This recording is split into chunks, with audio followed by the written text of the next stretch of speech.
You're listening to REIA Radio, the nationally trusted name in real estate investing. We dig deep to discover investors' why in real estate. If you want to skip all the BS and get in investors' heads, you're in the right spot. Be one of the thousands to check out REIARadio.com.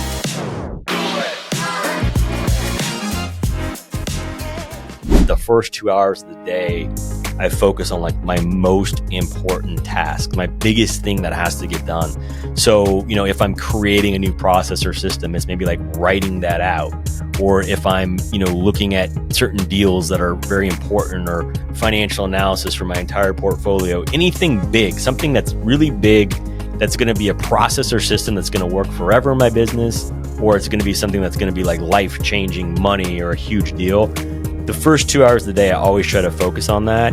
Whatever it is for you, you need to block out like your power time where you just turn shit off and you focus on your one most important task. Welcome to REIA Radio, episode 208 with Terry Shanahan.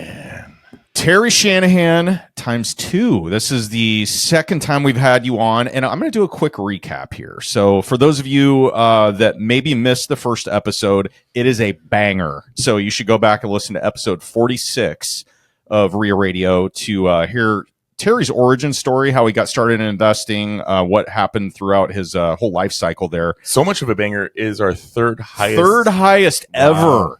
It's an honor. Eclipsing some big names on that list of BP fame. So this is pretty cool that we can revisit everything. It literally goes Brandon Turner from episode 40 or 60 something. 60 and 200. Yeah. Point two. And then Dan Zimmerman, Terry Shanahan. Dan Zimmerman and I need our agents to reach out to BP and let's get a deal going here, huh? There you go. Okay, so I'm going to do a bullet point recap here on what we talked about the first episode. Lifelong entrepreneur, wellness, and real estate. Would you agree with that? Yep. Okay. Former optimization coach in life, health, nutrition, fitness, all that good stuff for pro athletes and business execs, so fat, old white guys. Near-death. Rich old fat guys, is what I used to say. Near-death experience or near-death health scare in 2019. Basically had a major awakening there and decided to go 100% into real estate.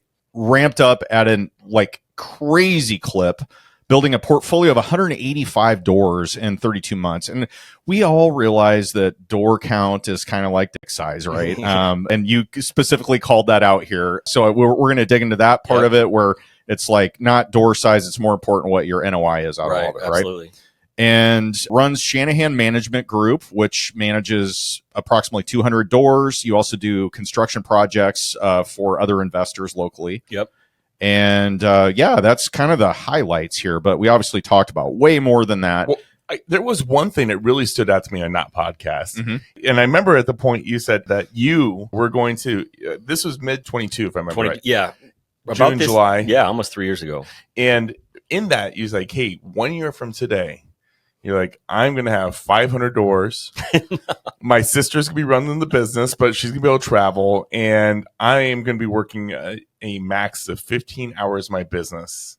Where are we at with those goals? Yeah, you asked me. Well, okay, you asked me. Let's clarify a little bit here, Ted. You asked me. This is like, typical media stuff, where they take sound bites. No, just kidding. I get that. So you asked me like long-term, what is the goal? And at that point I had this number of 500 in my vision. And, I surpassed my original goal so quickly and I was almost at 200. And I thought like, oh, that's the number. But I've since then kind of changed my goal. There's some things that haven't happened, in those last 3 years, but my team, my sister and the core people I have done a great job running our processes and systems. I would say in the last year or two, I've been freed up more. Certainly, I lied. I'm working way more hours than I wanted to be at that point. It wasn't a lie. It was a vision. Yeah. It was a faulty vision. I was delusional. But, no, I mean, there's a lot of great things that have happened. The economy's also changed a lot since then. 100%. Yes. Yeah. So what's that look like now?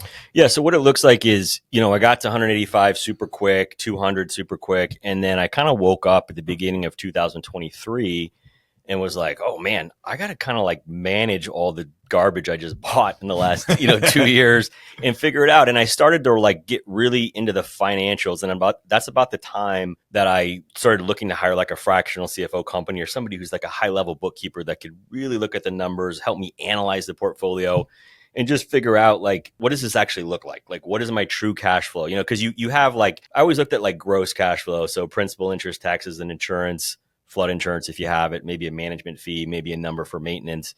And then you have this like gross cash flow number, but a lot of times it's not what you think it is. Some houses are better, some houses are worse. My cash flow was great, but my problem was probably that I bought a lot of houses in Council Bluffs that met my criteria. Like they cash flowed what I wanted them to cash flow. I burned all my money out of them. So I'm in them for nothing. I'm cash flowing well, but I didn't realize that I was going to have to deal with shitty tenants and issues for years to come. And so if I could go back, I probably would have, instead of focusing on getting to 200 doors as fast as possible, I would have focused a little bit better on quality with also wanting to get the cash flow that I got. But I had to buy some lower grade properties to get the great cash flow. Mm-hmm. So my cash flow was great, but it was just long-term maintenance and management nightmares that I wasn't aware of. So 2023, dug into the numbers, realized that, okay, if I just fix what I have, if I just optimize what I have, I could increase my cash flow by like 20-some thousand a month. So I just dug in, went one by one, optimizing, raising rents, fixing stuff I needed to fix just to optimize my current cash flow. So then interest rates were going up, so I had all this stuff locked in at 4.5%. Now all of a sudden you're getting to the 5, 6, and then eventually we got to 8%, right? So I stopped buying. I didn't buy anything in 2023. Literally did not buy one property in 2023. Might have sold a few and just kind of have stayed at that 200 for the last several years. And then at the end of 24, I sold a few properties. I've been doing some lease options. I've been doing some hard money lending. I've been doing some consulting. So basically, in the last 2 years, I've just optimized what I've had, slowed the buying, waiting for interest rates to potentially come down, and have just worked on creating other streams of income, essentially. When you slowed down and didn't buy, you went from buying a lot in a hurry, just over 2.5 years, right? Yeah, 2.5 years, 32 months technically was everything. I think it's the fastest growth of anybody we've ever talked to. Especially considering that these are doors, quote unquote, but they're single family. Single family. That is a lot of properties. Yeah. Okay, well, I want to dig into this a little bit. So you're like, I'll take it all, and all of a sudden you have 180, 200 doors plopped in your lap, and now you figured out, okay, I got to manage these things and operate them and all that. I imagine that was super stressful, right? I'm guessing you probably had some inherited tenants with some of these. Yeah. I guess what I'm really wondering is, did you buy packages of deals ever? Well, this was all one-offs? So packages, the biggest package I ever bought was maybe 5 properties. Okay. And maybe did 3 or 4 of those ever. I can think of one that I regret that was maybe 5 or 6 properties at the most. And it was like 2 good ones and 3 just absolute turds, and I did it. And my sister's like, why did we buy these? And I'm like, well, it was a package with these, that's why we did it. And she's like, good God, what is wrong with you? So one of the things I did, so taking one little step back real quick. So one of the ways that I was able to grow is I took acquisition off my plate. So I hired a guy that did on my team who did all my acquisition. Mm-hmm. And he followed the plan. He had a construction background. He had a background as an appraiser. So he knew how to look at properties. And we just had our marketing. We had other relationships, wholesalers, all these people that we were getting deals from. And essentially the goal was, at the time, originally, it was like it had to cash flow at least $325 a month. Plus we had to have zero money left in the deal. So it had to burn out completely and at least cash flow $325 a month. Then it got down to like $275, then $250. And now I'm talking about like on my first 185, it was always like $250 or more. Mm-hmm. So he followed the criteria and we acquired all these. But yes, it was like the maintenance issues that were the future problem. Okay, let's say, and I know you're not going to know this exact number. Maybe you will, but of the 200 doors, how many were occupied, do you think, of those? Yeah. So we tried not to buy occupied at first, rarely ever did. And then eventually I agreed to buy some occupied. So I would say of the 200, maybe 30 of them, 25 to 30 were occupied. Always issues. I got more and more comfortable with the eviction process, like knowing that, like, okay, sometimes the person would lie and say, oh yeah, they're great tenant, and they're full of shit. But in the 25 or 30 that were essentially inherited tenants, I became more and more comfortable with the eviction process and knowing, like, your first eviction is so scary. You're like, oh God, the judge is going to, like, say I'm a slumlord. And, like, and the judge is like, did you pay? Did you not pay? Okay, done. It's not that scary once you get the process and you have the right people. I had fun in my first one. I took pictures and videos. Yeah. Posted them. He gave me shit. Oh, my first one was super scary. I was, like, so nervous, and I'm like, this is stupid. Why do I care? But the point is like, we got more comfortable with the eviction process. Whereas, like, if that inherited tenant doesn't pay or jacks you around or whatever, we'd always try to work with them. Like, hey, we bought the house. We want you to stay, but if you're not going to pay, you're going to have to leave. So I got comfortable with that process. I got comfortable taking on bigger construction issues. So I used to, like, run from foundation issues. I used to run from a house that had a fire or anything like that, a flood, anything that was, like, super scary. I would say less than 10% had the super scary type stuff, but you can get great deals on those. But we did start allowing inherited tenants to come in, and it's always a nightmare, but you just have to, like, set the expectation with them, either get rid of them, get them on a new lease. And so that was a huge problem, and that took a long time. I mean, it took a year to really, like, stabilize and optimize the portfolio, maybe more. Okay, between fire, flood, condemned, and whatever else you can think of, which one is the most scary? I would say fire number one, flood number two. Yeah, well, I would agree with fire is the first one in my head. Yeah, because if there's code violations, the city makes you do an absurd amount of stuff after a fire, and I've learned that the hard way twice. You can't always take them at their word either. You may meet an inspector out there, and they're like, "Oh yeah, just replace this truss or reframe this wall." And you're good. Right. And then you get somebody else that's involved also in the inspection office after you're like, okay, good. I'm going to make the decision to buy this and do whatever. And then they come along and they're like, yeah, well, now everything's been compromised. You're going to have to put in a new electrical panel. You're going to have to do blah, blah, blah, blah, blah. Right. And your scope creep, like, really comes into play then. And yeah, you can get totally burned on those. I personally have never bought a house that has had a, like, major fire. I think maybe I've had one where there's been, like, a room or something where an outlet. So you've had plenty of fires at your places. I have, yeah. Yeah, I own them. I just don't buy them, knowing that. I would say even, well, I don't know about even worse. Fire's definitely the top for me.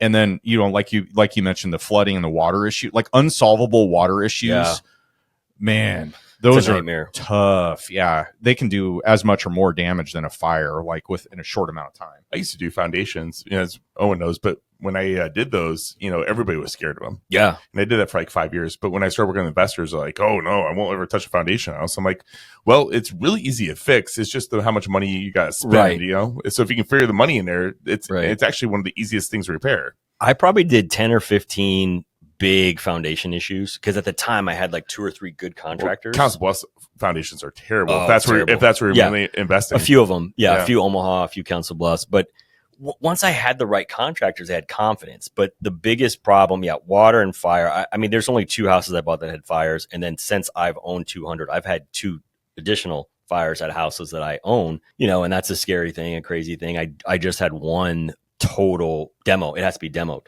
The city, okay. So the whole thing is toast. Yeah.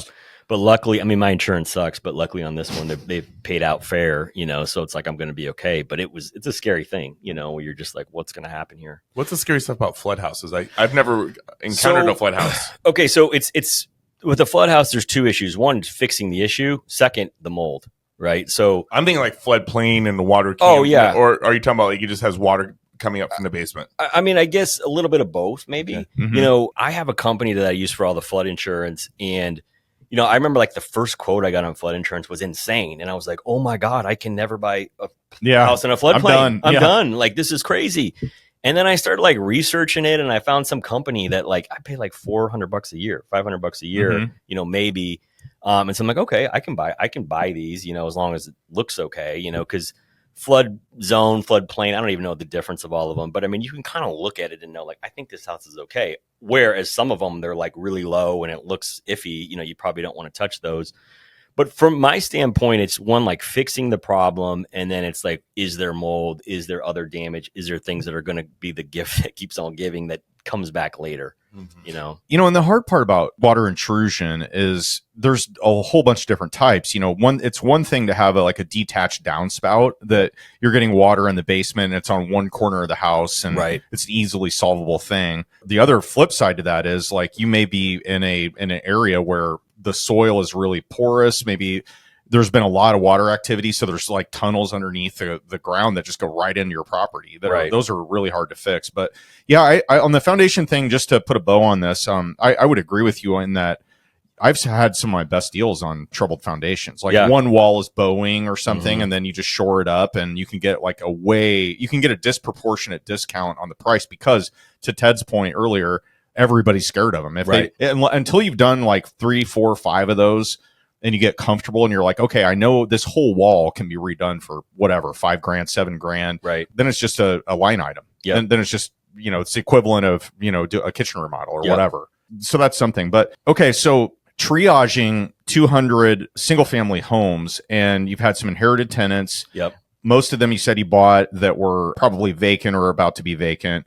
Were you just going on a million appointments before you hired the guy that helped you with acquisitions? Because you weren't buying everything you looked at. No. You had to walk through probably 5 times that many just to for sure. Yeah. Yeah. I mean, early on, it's probably 1 out of 10 because you don't get it. You want it, you make an offer, and you don't get it, right? Yeah. So you got it, or somebody else, somebody we know got it, and you're like, shit, I should have offered 1,000 more. I got that house, But yeah, so I brought that guy on really soon. I mean, I brought that guy on in 2021, so about a year or so into the business. Mm-hmm. So I was going on a fair amount before, but I mean, I probably only had less than 30 to 40 doors or properties before I brought him on. So I literally, my sister also gives me shit about this, I literally haven't seen the last about 120 properties that I own. So I like the first 80 I knew well and like knew intimately and like approved everything. And then the second 120, like I haven't seen. So sometimes we'll be like on a family dinner somewhere, and she's like, I'm with or driving with my family. She's like, "Oh, you own that one?" I'm like, "I do. What address is that?" And like, it's funny, but I just had to trust the process. I never could have scaled the way I did if I didn't do that. But in hindsight, there's days when I wish I would have had a little bit more scrutiny on exactly what we bought, even though it met the buy box and it met the financial requirements. It's just more of a long-term headache, So, okay, I'm just thinking of like situations where I bought houses without ever seeing them, and I've been in the same boat. Although mine was more like my partner looked at it, I knew he knew his shit, and I could trust what he did and whatever. But what does a bad deal avatar typically look like for you? Is there some common threads between stuff that you regret buying?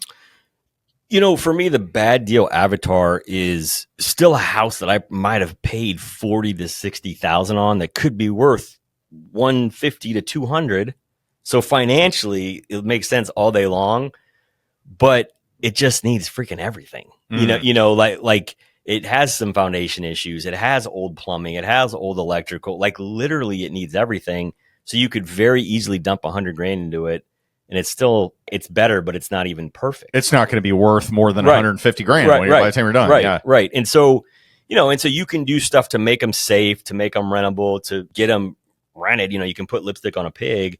And I mean, I have some of these houses that on paper, they're worth a lot. And I don't have much into them, but there's just constant maintenance issues. Mm-hmm. And you're like, and some of them rent for $1,400, $1,500 or more, so the cash flow is $500, $600 a month, maybe more. You cashed out, but that's the problem is I cashed out on them, right? So like I got a mortgage for 75% of the appraised value and my cash into it is maybe like 70, 80. My mortgage was 140 or 130. So I cashed out a chunk, but now if I have to sell this, I have to pay off that mortgage, right? Yeah. So that's where it gets a little iffy is, on paper, it's worth 180. I still owe 127 and I only put 80, 90 into it. So I cashed out 30, 40.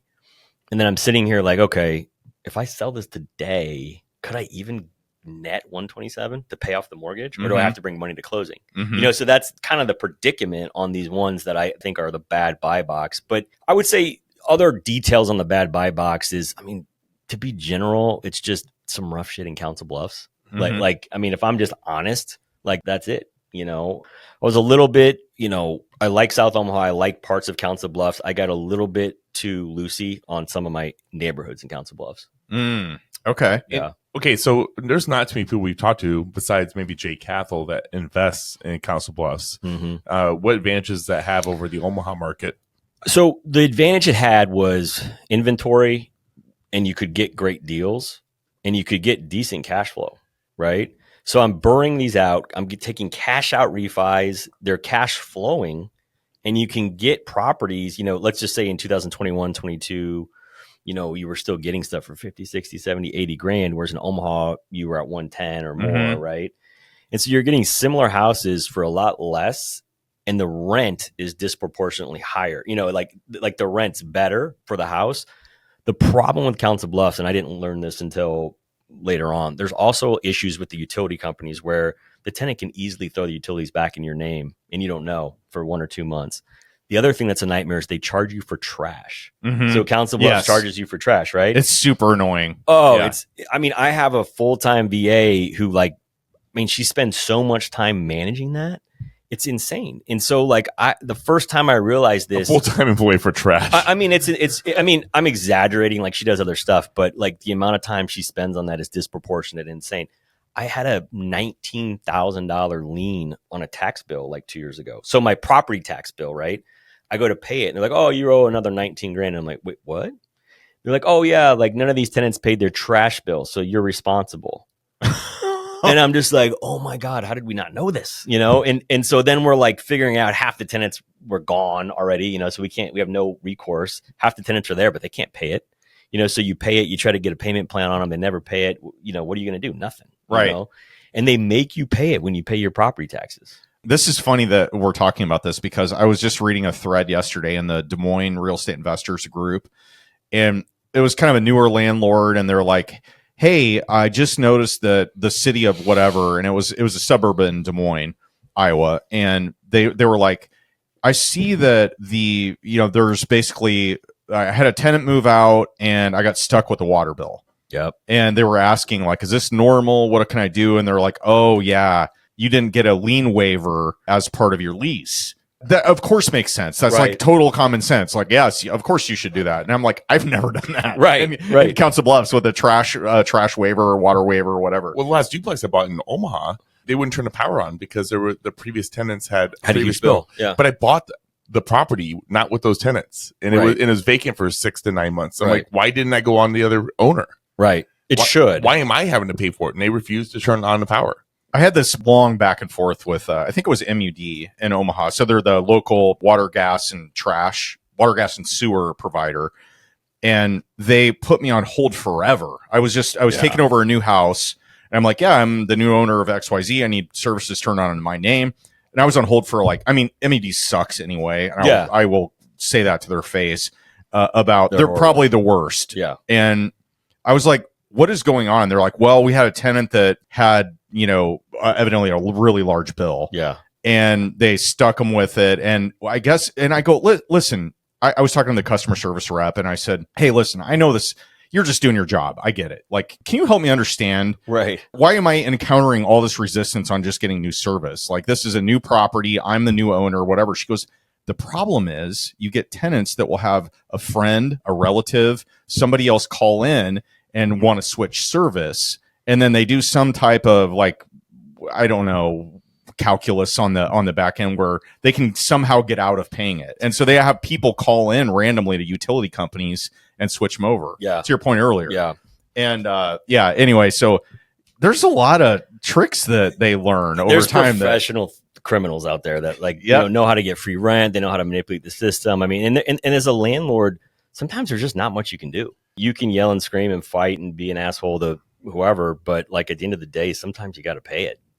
This is kind of just part of the deal, I think.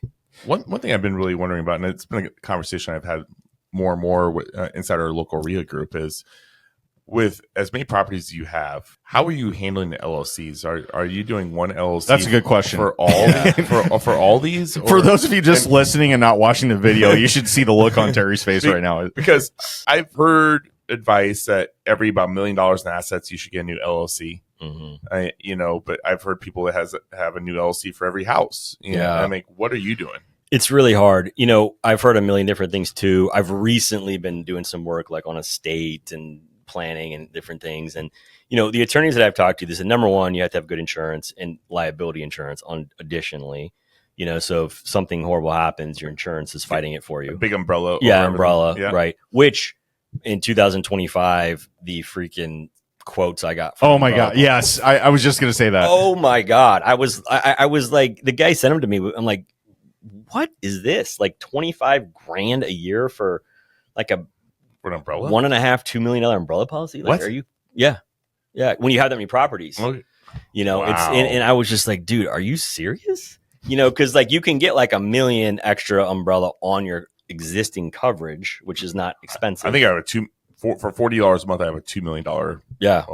Yeah. Well, I mean, I should probably talk to some other people, but he's shopped a bunch of companies. He's like, dude, you own 200 properties and like, this is what it is. The liability's gone up. Right. Yeah. It's gone up. So anyway, first thing is that. Second thing on the LLC, I've heard a million different things. I have about 10 LLCs, where I have different properties in them and keep them separate. The problem is the accounting for all those LLCs. Mm-hmm. So technically, you got to keep the accounting separate on those LLCs if you want to truly have them treated separately. Like, God forbid you get in a legal situation, you have to keep the accounting separate, or that could be a loophole. Yep. So real quick, I want to underline what you just said, because this was a topic that I dealt with this week. Is you have to segregate your finances. Mm-hmm. So anybody anybody that's a first-time investor, do not use your personal credit card for business or vice versa. Do not use your account that your business is in for personal stuff and vice versa. Right. You have to keep them completely separate. It's like a wall that you have to keep between those. And real quick, if I could, I had this deal this week where one of my businesses that I have partners in, we were distributing some cash out of it for the purpose of paying off a private note. So long story short, we had to distribute from the LLC to the owners personally. And then the owners personally had to recontribute the money they just got back into a different LLC. And then that LLC had to pay another LLC. And then that LLC owes the note. Yeah. So we had to do 4 different transactions just to get the money to the right person.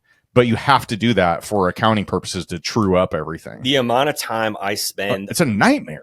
Dude, the amount of time I spend on accounting, transfers, overseeing shit is insane. And it's like, who do you hire to do that? I mean, you could, but it's very hard. So, I mean, but to kind of like circle back... Hopefully that flat tax program comes. Like, was that flat 10%? He just wants Trump wants to pass. Hey, maybe. I mean, but for real estate investors, that's probably not even a good deal. You're like, hey, I don't zero. But here's the deal. I mean, so I have one LLC that does management and construction, and then I have other LLCs that own the properties. I keep them all separate. So on top of that, I've been told to have liability coverage. I had an interesting meeting with an attorney, not in Omaha, who had a very, very interesting deal. There's something you guys might get targeted on, like Cook Island Trust and this and that. It's like the only non-pierceable offshore, blah, blah, blah. I mean, it's a kind of a crazy thing that like you probably got to be worth $100 million to like make it make sense. So I actually talked to the firm because I kept seeing these damn ads and I'm like, this is kind of interesting. I want to talk to this person. So I had a consult and he's like, well, what I would do with you is I would have like a trust own all the LLCs. And then we would set up a Wyoming entity, a separate LLC, Wyoming entity.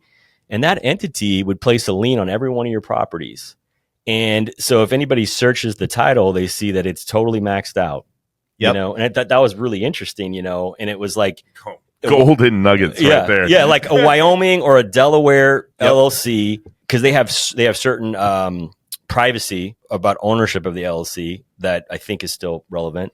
By the way, this might be a good time to interject that none of us are attorneys, Yeah. CPAs, or any other type of advisor that's legally licensed. This is for entertainment purposes. This is for entertainment purposes. Disclaimer. Yeah, absolutely. This is not legal, accounting, or even real estate advice. This is just us talking. Three bros. Yeah, three bros talking. Two of them are tipsy, by the way.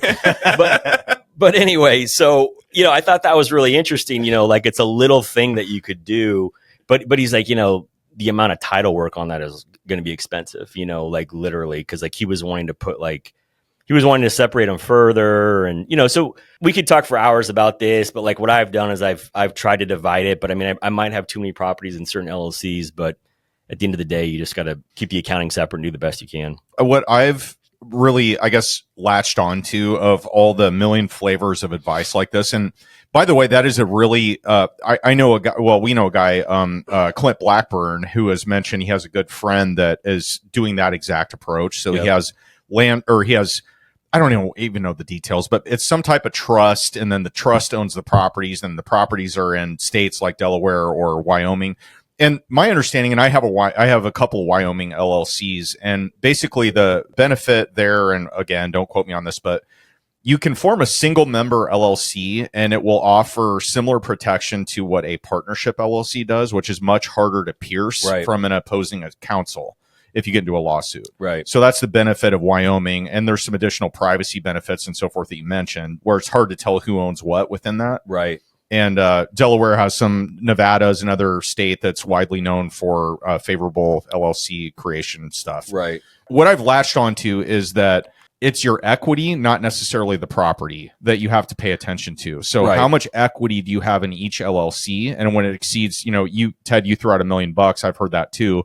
If you have $1 million in equity in one LLC, it might be time to start another LLC. It's not necessarily the properties that you have in it, it's how much equity you have. Right. Right. So, yeah. And the last thing I would say on this is, if you own partnerships, every partnership needs a separate tax return. Yes. So that's an expense. It's an expense, and it needs to keep the books separate. So you're going to need separate accounting software, and you're going to need to have a separate tax return. That K1 will come back to your personal. So long story long is that the freaking accounting is more complicated than legal half the time. Yes. I mean, really. Yeah. So we were talking about, can't remember if it was you and me or like we were having a group discussion about this, but we were talking about investors, for the most part, if you're in the business for a while, typically everybody extends their tax return. So you always file an extension, always. Yeah. And this year was one of the first years that I had all my crap and my poop in a group here with getting my tax prep done. Yeah. I got it done like really early. Wow. And I had, right around you, I probably have about 15 LLCs. And it's a nightmare because, some are with partners, some are solo, and the ones that are solo are much easier to get done because you can control that, right? It all goes. Right. But the partnership ones, you're subject to whoever they're using for an accounting firm. I don't even have K1s yet. And those are supposed to be out like way early ahead of everything else. I'm missing two. Yeah. So I literally could not file my tax return right now if I wanted to. So I'm filing an extension, which I would have anyway, so it doesn't matter. But, the downstream effect of that, too, is like however many banks you're dealing with, the minute tax time is over, they're like, okay, I need your updated PFS and your rent roll and your LLC, all of your tax returns. And you're like, come on, man. In case you don't know, I'm a real estate investor. You can get this in October. Yeah. Man. Yeah. Well, it's one of those things where bookkeeping, accounting, and tracking all this stuff, it's really like CFO work. I mean, it's there's so many transfers and there's so much more to it. It's not just bookkeeping. Like it's complicated. This was a huge pain point of mine for the first couple of years. And so eventually, we can talk more about this, but I hired a firm in India who's been amazing for me. There's a learning curve and there's a training curve and an implementation curve when you're bringing them on, but they've been fantastic. And I got so frustrated and wasted so much time. And I was hiring people. I didn't know how to hire them because I didn't know what I didn't know. And eventually I was like, screw this. I have to learn this shit. So I've learned so much about accounting and about all this stuff. And then eventually I was able to hire them. And now, they joke around with me. They're like, how do you know this shit? And I'm like, believe me, before I found you guys, like I went through some painful times and some huge accounting bills, like preparation bills, not even the tax bill, where you're like, what? Like, dude, I'm not even on the same caliber as you guys, and I'm spending probably about $7,000 on accounting and bookkeeping in my small portfolio and a handful of small businesses. Yeah. which I can't imagine what you guys are spending in that category. It's a lot. It's a lot. Yeah. I mean, these guys, I mean, I'm happy to talk to anybody and refer somebody if you're looking for a firm, because it's very hard to hire people and trust people, especially overseas, when they have access to some of your financial stuff. But these guys have been great. And, if anybody's interested, I'm happy to make an intro, but it's a big deal. Funny thing, I was talking to my accountant probably a few months ago, and he's like, the only advantage you have when you do an extension goes, you're less likely to get audited. Really? Because they're auditing off the people that I'd never heard that before. Yeah, he's like, a lot of times they're auditing off the people that are doing their taxes up front. Yeah. And they're looking at all that because that's the stuff that they're going through and like, oh, this is going to be auditable, but the stuff that's coming in late, usually past the auditing. I'm just hoping that Trump decides to completely eliminate the IRS. Yeah, hey, I'm hanging my hat on that. Like, I'm hoping that's going to happen. Yeah, but that's going to be back down to he'll do that and then have the flat rate, right? Yeah. I mean, what we really need is the bonus depreciation to come back to 100% or whatever. And I mean, here's the deal: they're already pushing that through. Isn't that coming? I don't know. I'm not sure. I haven't followed. But I mean, it's like, no matter, not to get political here, but like, no matter what side you're on, like, I don't understand how people are so pissed off about this Doge stuff. It's like your biggest expense, maybe not us, but like the average person, your biggest expense in your lifetime is your taxes. It is literally 30%, 20 to 40% of your lifelong income for your entire life. You don't want to know where that's going. Like, you don't have any questions or want to know like where it's going. It's like, I'm just going to say it. I 100% agree with you. And whether or not you like, Elon Musk is so polarized right now. For sure. Like people love him or they hate him. And whether or not he's the right guy to do it, we absolutely need to do this. Exactly. Like, people are like, oh, I don't want to know where my tax dollars are going. But are you kidding me? How in the hell audit him? Like, yes, this should be. Why haven't we done this before now? Exactly. Why has this never been done? Like, it takes a citizen who's a billionaire to like be like, hey guys, we should do this. Like, oh yeah, good idea. Then half the Senate and whoever doesn't want to do it. Yeah, they're scared. Probably. And then half the population is like, this is horrible. Did you hear his Joe Rogan podcast recently? You have to listen to it. Okay, I'll check it out. Because at one point in there, they're talking about the audit. And he says something along the lines of, there's things that I didn't bring up and the amount of stuff that I found, and I'm not going to even touch on. And he goes, I actually am nervous talking about it right now. Because he thinks he's going to get killed or whatever. He's like, if I bring this stuff up, everything up I found, I would be killed tomorrow. Well, just the Social Security, like people 120 to 300 years old, like getting Social Security, it's like, anyway, I mean, it's a rabbit hole, but it's a real problem. I mean, and it's like people give shit to real estate investors or Trump or whoever. Like, the only reason Trump doesn't pay taxes is because he owns real estate. Yep. So it's like one of those things where people are like going off on it, and like to me, and I'm like, well, I own real estate and I do something called depreciation and bonus depreciation, and it is what it is. And I'm like, do you know how many jobs I create? Yeah, greedy landlord.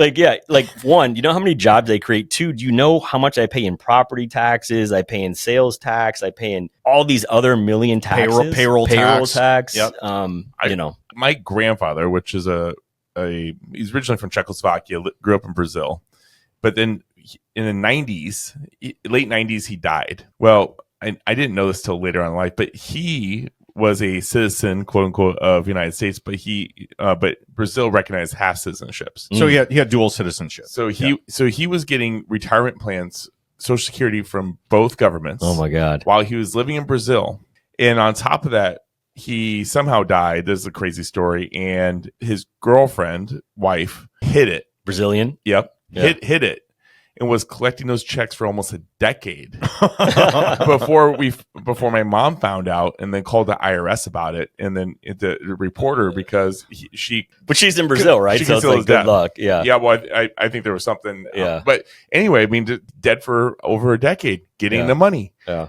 Getting money and paid on both sides. Right. I mean, it's unreal. It's so dumb. Let's talk Burr on steroids. So Burr, buy, rehab, rent, refinance, repeat. It's made popular by the Bigger Pockets, Brandon Turner specifically. You did a lot of that. Yeah. Did the 2022 situation where Ukraine and Russia got into a little bit of a fight, and it's never ended. Interest rates spiked, supply chain problems across the board. all kinds of economic turmoil. Interest rates went up. I'm not saying that's all correlated to the Ukraine conflict, but it certainly hasn't helped.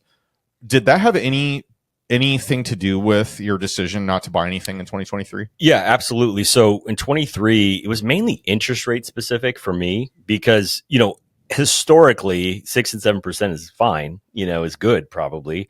But when you're locking in stuff at 4% for a year and a half, 2 years, you're delusional and you think that like, oh my God, 5.5 is horrible. How can you make deals happen? So interest rates definitely caused me to pump the brakes, and then just assessing the fact that I now have 200 doors, and if I could increase each of those by $100, that's a lot, right? That's a huge increase in cash flow. So the burr on steroids, just to kind of give that definition, we talked about it last time. But for me, burr, everybody talks about burr. There's proponents of it. There's people who don't like it. I think it's amazing. It's an amazing way for a new investor to create wealth and to create equity. And I think we've all done it and we all believe in it. Certainly there's some things you have to be careful about. But there's really three things that I think if somebody wants to burr, when I say burr on steroids, I mean three things. One, I found off-market deals or very distressed properties. So it wasn't like MLS stuff. It was stuff where I could add significant value. That's number one. Number two, I owned the construction company. So you might not own the construction company, but if you can do a bunch of legwork and really find discounted work somehow where you're the GC or you're managing people, like that's a huge benefit. And that can add up to 10 grand on a flip or something. It's a big deal. So, number one, finding distressed off-market deals. Number two, I own the construction company. I got a huge discount on construction. Number three, and this is where I think a lot of people maybe go wrong, and this is something that anybody can control. You need to find a bank that will do 80% or 75% of the appraised value, not of cost. Mm-hmm. There's a lot of banks that won't do that. So you need to find one that will. That makes a huge difference because I was able to do all this work, find off market, do the construction cheap, then get an appraisal. And then I was getting 80% and then eventually 75% of the appraised value, not of my cost. And so I was bringing out tens of thousands of dollars a deal because that's burr on steroids. That's what I would call it. And then eventually, 2023 happens. Interest rates go up. I was cautious. I was a little bit nervous. Like, okay, I own all these properties. I have all this debt. Let's just fix what we have. And then I just kind of pumped the brakes. I feel like 2018 to 2022 was the burr timeframe. But I feel like the 2022 till now was the creative financing timeframe. Sure. I know we just interviewed Tucker Pinion a couple weeks ago. And he's like, I added 120 units to my portfolio in the last 2 years at 24 years old. And all basically with different types of creative financing. Seller financing, yeah. Yeah. And is that something that you're looking down? So absolutely. So, I think it's great for a younger person or even an experienced investor who wants to just grow. Just the fad right now. Yeah. I think it's great. But so for me, I've done a number of lease options. That's kind of as an owner, if I'm going to sell a property, I love lease option. So again, I'm not a legal professional, so certainly consult with people about this, but this is how I've structured it and, made sure that both sides have an attorney involved and look at the contract. Essentially, a lease option, the benefit to me is if I have properties where I've locked in 4 or 5% interest rate, my payment's pretty low. And let's just say I have a buyer coming to me. They could be another investor or they could be a person who wants to live there, but for whatever reason, they don't have a big enough down payment or they can't get financing. So I'm willing to say, hey, I'll sell you this house. I'll do a lease option with you. The option consideration fee, which, is not technically a down payment, but, the option consideration fee, which you get like a down payment, I usually try to get at least 7 or 8%, but ideally 10%, right? So they're giving me cash of 10% down.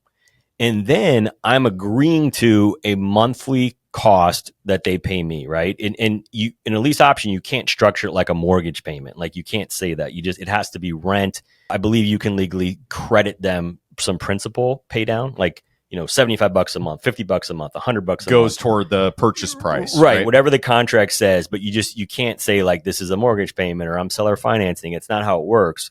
So essentially you get a down payment and then they have an option. They're leasing it. They're just a tenant. But when they're a tenant, because they have an option, you make all the maintenance and repairs their responsibility. So they're renting that house, but everything is their responsibility. If the furnace goes out, it's on them. If the roof, everything's on them. And they get the ability to add value to that house and do repairs and make it nicer immediately. So they're just paying rent on a monthly basis.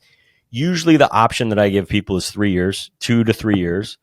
So they give me the option money, they pay the rent, and then at any point in those 2 to 3 years, they can add value. They could go get an appraisal and they could come tell me, hey, I'm going to buy it off. And the beginning, we have an agreed upon price that's fixed for 3 years. Mm-hmm. So they're getting a fixed price. They're putting very little down.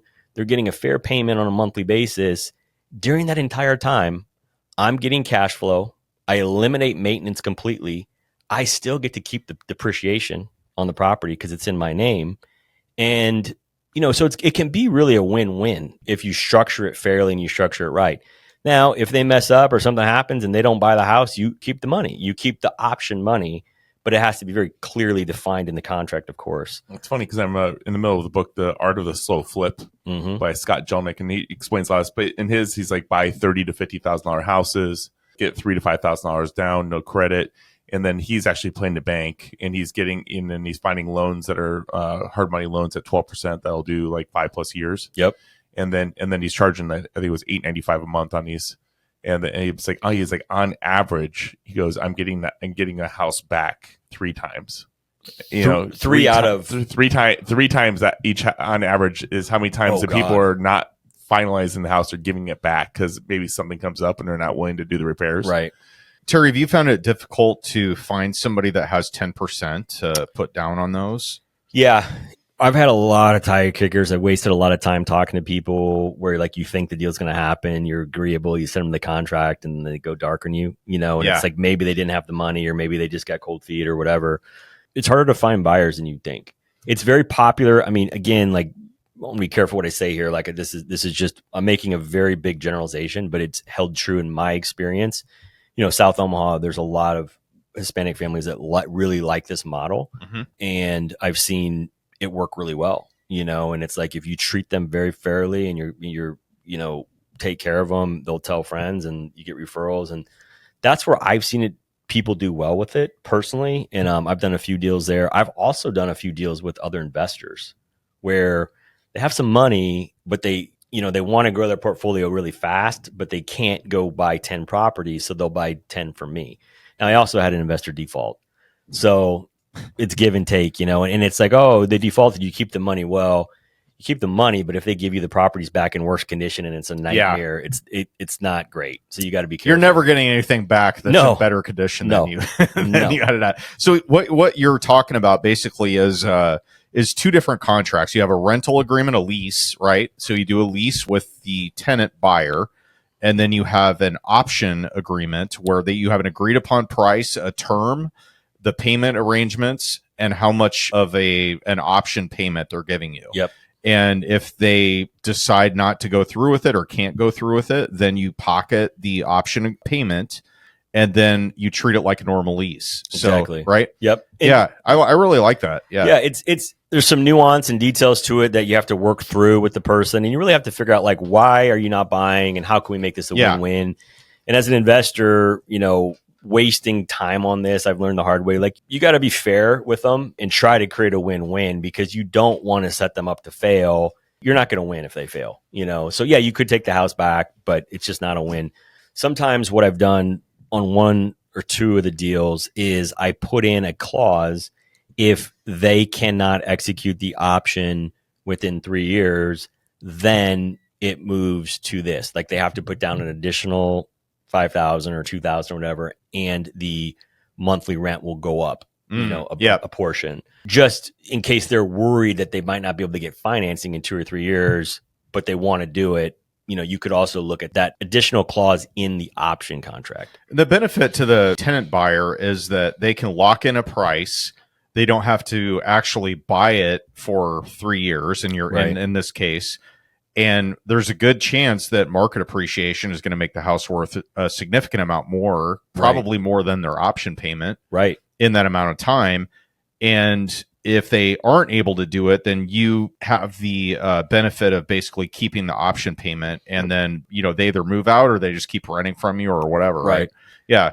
No, I like that. It's a great deal for a guy or a family or girl, whoever, who has the ability to do some work to the house. Mm-hmm. And let's just say like their kids go to this school and they really want to be in this house and they want to know they can stay there and they don't have to move. Like it's a great for that. And by the way, they know how to paint. They want to change fixtures out. They want to add value. And then in 2 years, go get an appraisal. And they may be able to do zero down at the time in 2 or 3 years if they've created that equity. Have you ever done a land contract on any of your sales? I have not. I haven't either. I think that'd be interesting to get somebody on that's had some experience in those. What do you do in a case?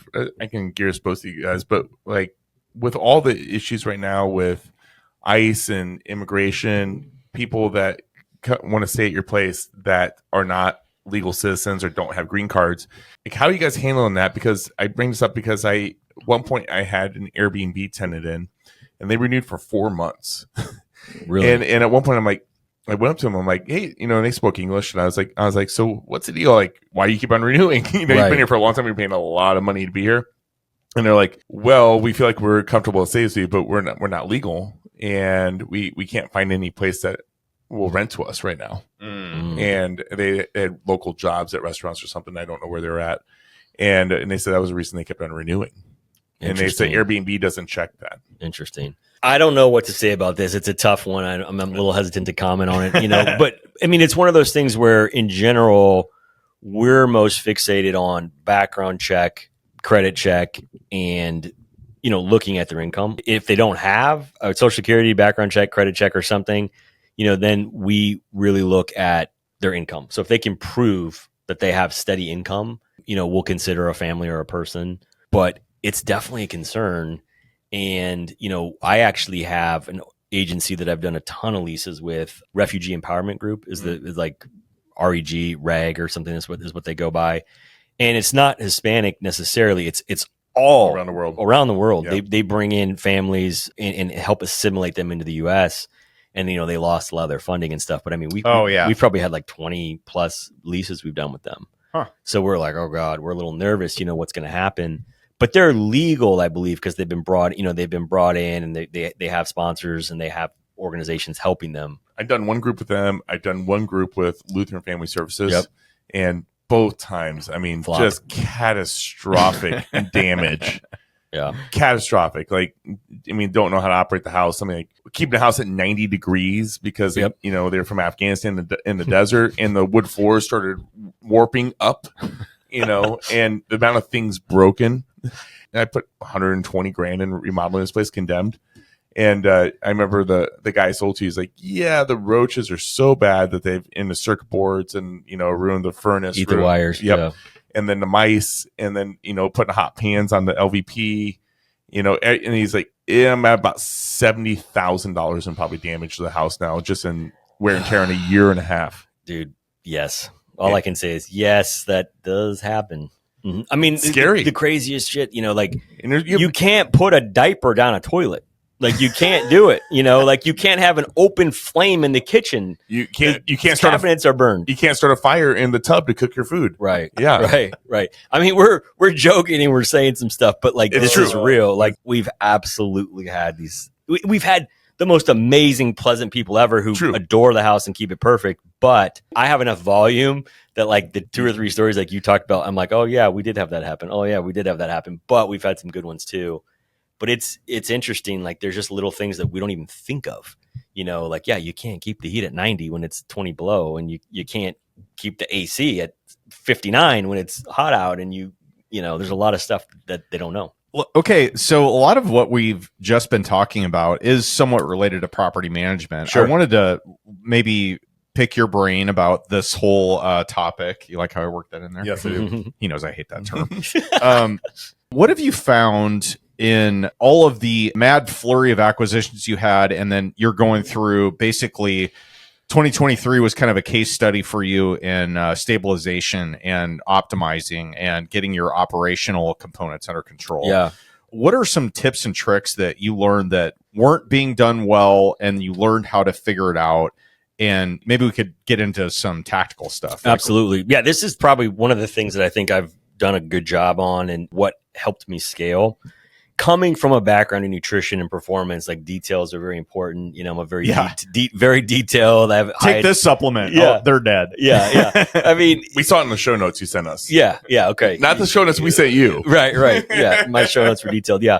Well, I mean, I'm very analytical, I'm very detailed, I'm very organized, and you have to be in that world. And so, like, I think one of the biggest things is, like, I took a different approach to this, where, of course, I have an entrepreneurial visionary side, but I'm also have the very detailed implementation side. So for me, one of the biggest ways I grew fast is by hiring a team and outsourcing, right? And so talking through this, even now, like in the last 6 months, I do this exercise. I've just recently done it. My team just cringes, I'm sure, when I do it. And it's like, all right, guys, it's usually like a Sunday. I'm like pissed off. I'm frustrated, like working on something on Saturday or Sunday. And I'm like, all right, Monday, Tuesday, Wednesday, every single one of you documenting every 15 minutes, everything you're doing. I want to see, I call it the time tracking exercise, the dreaded time tracking exercise, but it's so telling because you can see where your team is spending time and who's doing what. And then one of the exercises is document everything you do for 15 minutes. And then what I want to do is I want to see, okay, who are my key team members, me first, but then my key people, what are they doing that they shouldn't be doing that I could outsource to a new VA who's part-time, who's very inexpensive, or we could automate or delegate or eliminate, right? So we do this time tracking exercise, and you try to, like, everything in green is like high value things they should be doing. Yellow is like, you got to do it, but it's not the best. And red is like, you need to eliminate, delegate, or automate, right? So I do that, and I still do that with myself. And I even in the last couple of weeks, like, one of the things I've done is I've completely changed the reporting, the financial reporting I want to see on a weekly, monthly basis from my bookkeepers. Like, I've changed a lot. Like, I want this in front of me every week, every month, and I detailed it and I gave it to them. So one of the biggest things I do is Loom, which is like a screen share video. So anytime you're doing a task that you do over and over and over again, even if you think you're the only one that can do it, walk through and do a screen share recording of it. And so we have this huge master operations document that has like every task in the business, who does it, what category it is. And then in the last column, we have either a video of it, a document of it, or some sort of description. And so then when we hire the next VA or the next person, their training's ready. But I would say for me, like, the biggest aha moment I've had in the last year or two has been accounting wise and finance wise, like bringing on the right people. The second thing is just figuring out what you can eliminate or automate. I've been in a big, like, automation phase lately where I'm trying to automate stuff, and it's a little bit painful. Just even things like all of our leasing inquiries, right? Like, we have all these different leasing inquiries coming in from different places. And so I had some guys in India like build a Google form and a Google sheet, and people have to be qualified for us to call them back. And so my person who's returning calls for leasing inquiries just knows, like, these are the 20 that are qualified. I'm calling them first. And if I have time, I'll look at the other ones. So just little things like that. The biggest thing with hiring VAs, people ask me this a lot, and I've had great luck with it, but you're going to hire some bad ones before you get a great one. And so the biggest thing I always say is, like, when you hire them, don't look at their resume. Don't go off for the interview. You have to give them tasks. You have to give them a test, right? So if it's Google Sheets or if it's whatever it may be, give them a test to do the thing and make them record it or make them share it.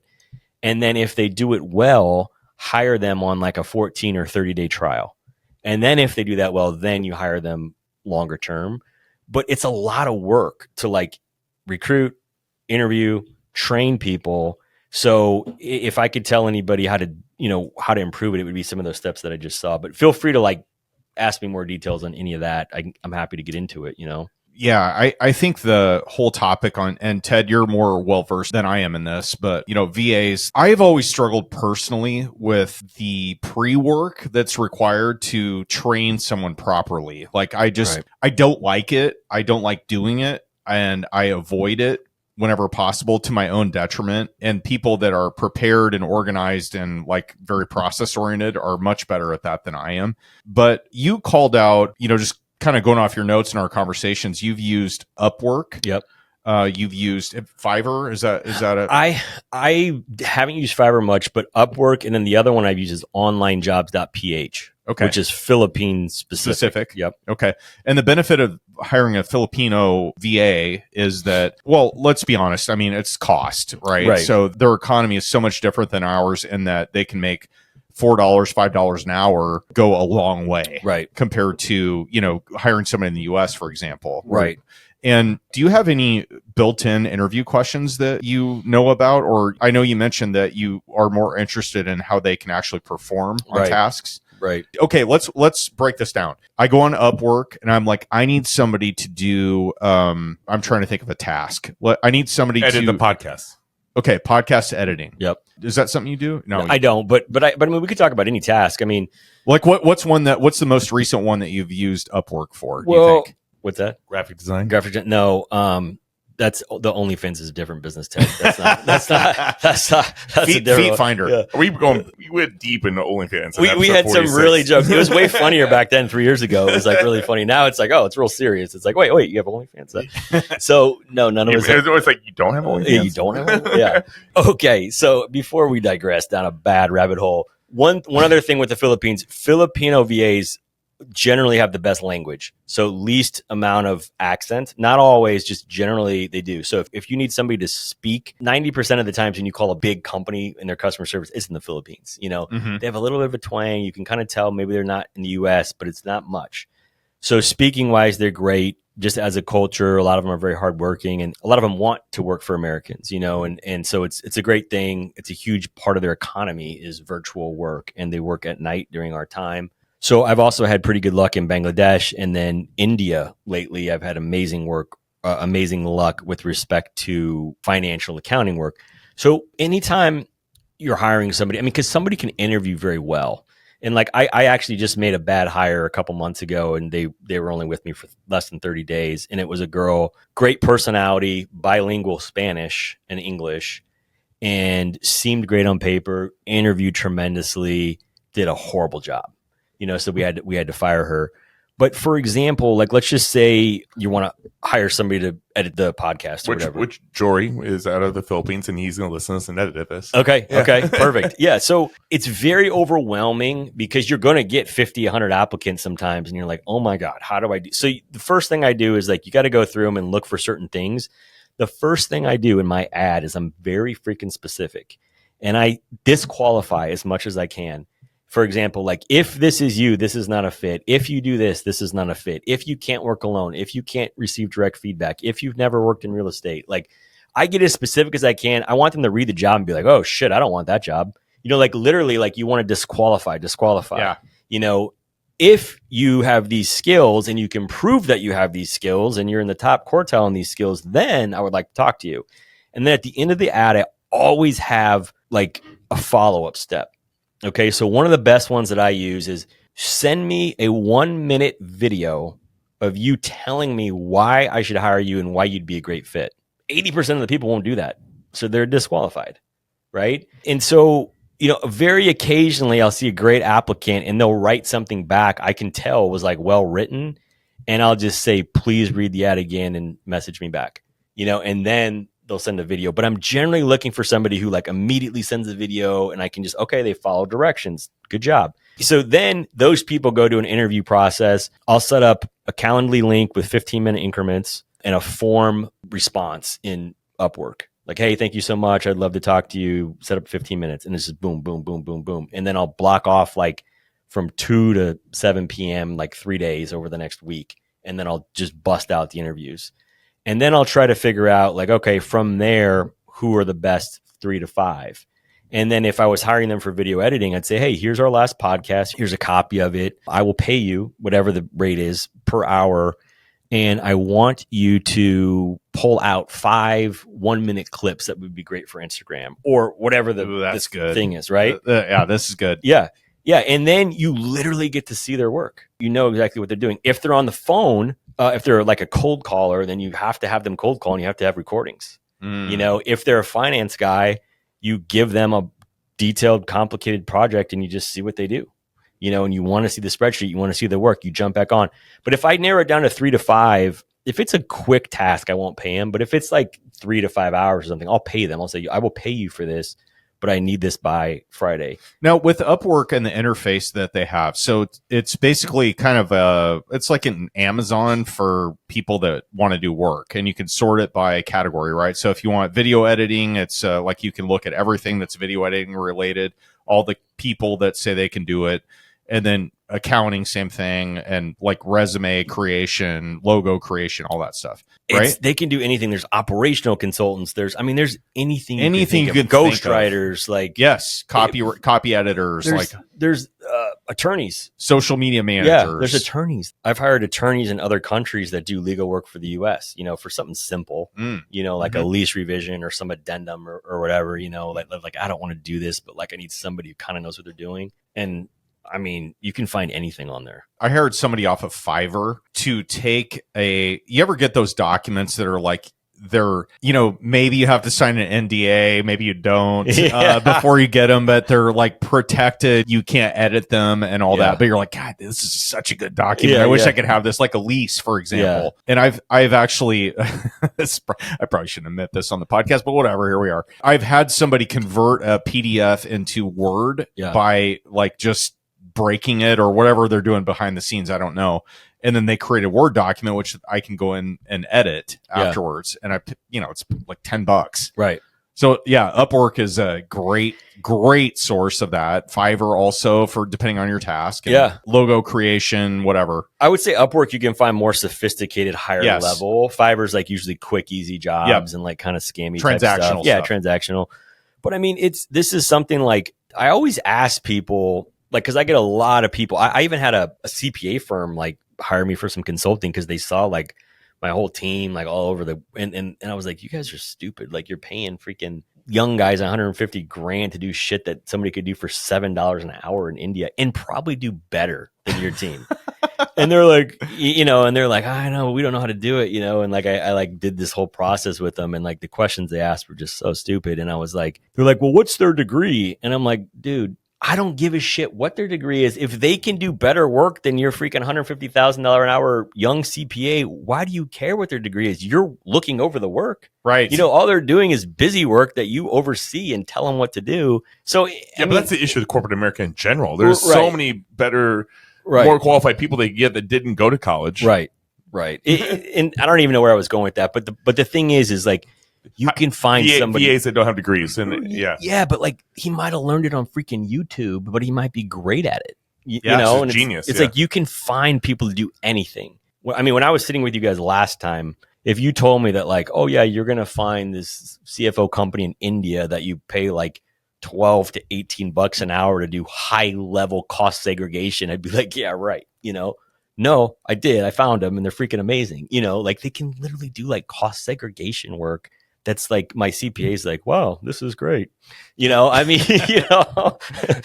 and normally you'd pay like, $10,000 for or something. It's definitely got several zeros in it. I'm going to ask you some tactical stuff here, if you don't mind. Okay. So property management, you own a company called Shanahan Management Group. Yes.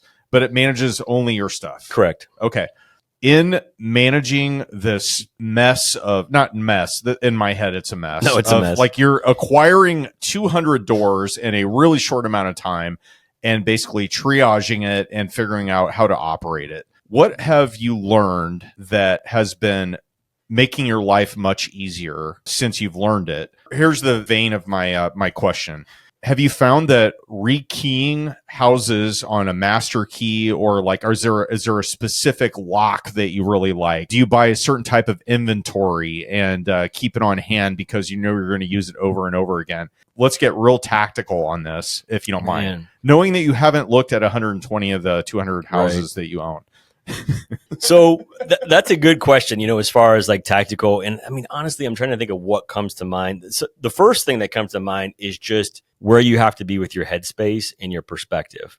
I mean, I say this all the time. I probably said it on the last podcast, but early on, there's things that just like ruin your day, ruin your week, can ruin your month. Like if, this house needs a new sewer line and this house needs this and this happened and this tenant's threatened to sue you and blah, blah, blah. There's shit that comes at you. It's very stressful. And you kind of just have to take a step back and you kind of just have to be like, like shit's going to happen. I just got to do what I got to do to chip away at things each day. What they call that, more money, more problems. More money, more problems. I mean, it's stressful. I mean, there's days when I'm like, screw this. I want to sell everything. I mean, and I have sold shit. And I mean, there, and you and I went to that Creighton game. We were talking, and we're like, man, like do you ever think about just cashing out and being done? And, we were like fantasizing about, oh man, no properties. Sitting on an island somewhere. But, to get tactical. So first thing is perspective, and just, you can't let tenants run your life. Like you have to communicate and be fair and say, hey, we got this. We're working on it. We'll get there as soon as we can.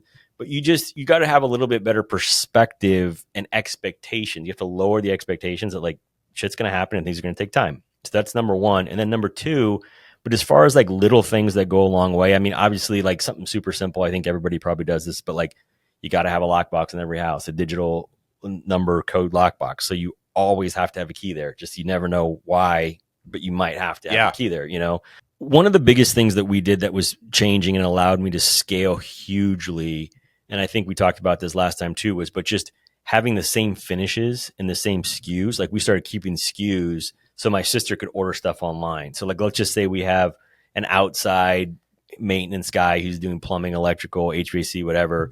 And, he doesn't have all the materials. We can quickly get materials that he can pick up at Menards or Lowe's or wherever. So keeping SKUs, keeping the same paint colors, the same flooring, the same, anything that you use over and over. We have a spreadsheet. We keep the SKUs. We know we repeat the same things over and over. Locks is a big one. Like we used to try to like keep the keys and do different stuff. I would say I don't do that with the master lock because we end up freaking changing the locks after every freaking tenant anyway. Yeah. And I think you could do that on a master where the master still works, but you change the other key. I'm struggling with that question because I mean, I'm a tactical guy, but my stuff's more like operationally accounting people, So I was selfishly asking that because I have a project in Branson, Missouri. I've talked about it before. It's 143 unit apartment complex that we're converting from a hotel.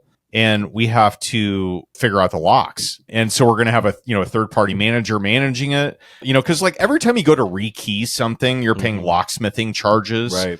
And it's going to cost you between $80 and $100 probably for them to even show up, change it out by the time you pay for the materials and the labor and everything else. What I really like is some apartment complexes where I have digital lock sets. Key fob, like a key fob? Yeah, either a key fob or they have a combo on it, on the actual deadbolt. Mm-hmm. So it's a deadbolt lock with a pass-through knob. So there's no lock on the knob. It's just a deadbolt system. I really like those. Yep. But they're expensive. Right. They're like, you're going from, $25, $35 a lock set to now it's going to be like $85. Yeah. And if you want to get a good one that's going to last and all that. But now I have to order 143 lock sets that are $84, and I need to know how they perform. You know what I mean? So it's like a big decision, right? Because it's tens of thousands of dollars. And so I'm always curious on the property management tactical stuff, on like tips and tricks that people have learned on that. But my property manager has a deadbolt, and it has 2 keys, and it's a Schlage, and it has a silver cover, and you just roll it, and there's a master key on top, and it rolls down, and then there's the tenant key. And you would never know that it has a master key on top.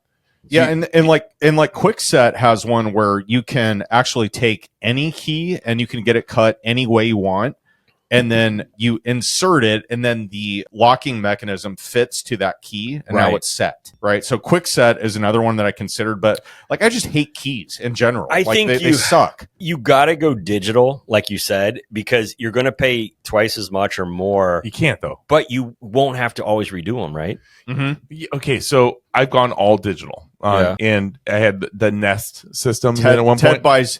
And Ted's like, what are the most expensive locks that I could possibly buy? I don't have a huge portfolio like you guys. So I did the Nest systems, and they're completely keyless, and I was totally in it. But for 2 weeks, it tells you that damn batteries are going dead. Do you think anybody changes the damn batteries?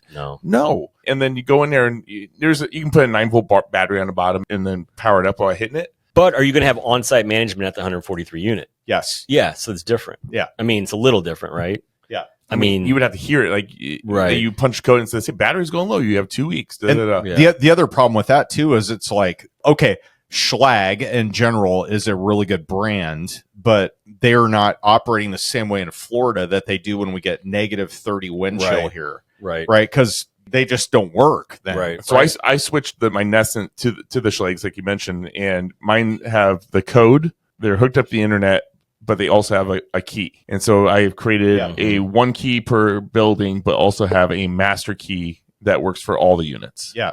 So that's where I'm at right now. Like literally, I have they're so expensive. I have an Amazon shopping cart right now that has like I don't know how many thousands of dollars it has in it, but it's a lot. It's 143 of these locks, and I'm like, am I going all in on these because I've never used this particular one? Can I send you my Amazon link before you buy this? Yeah.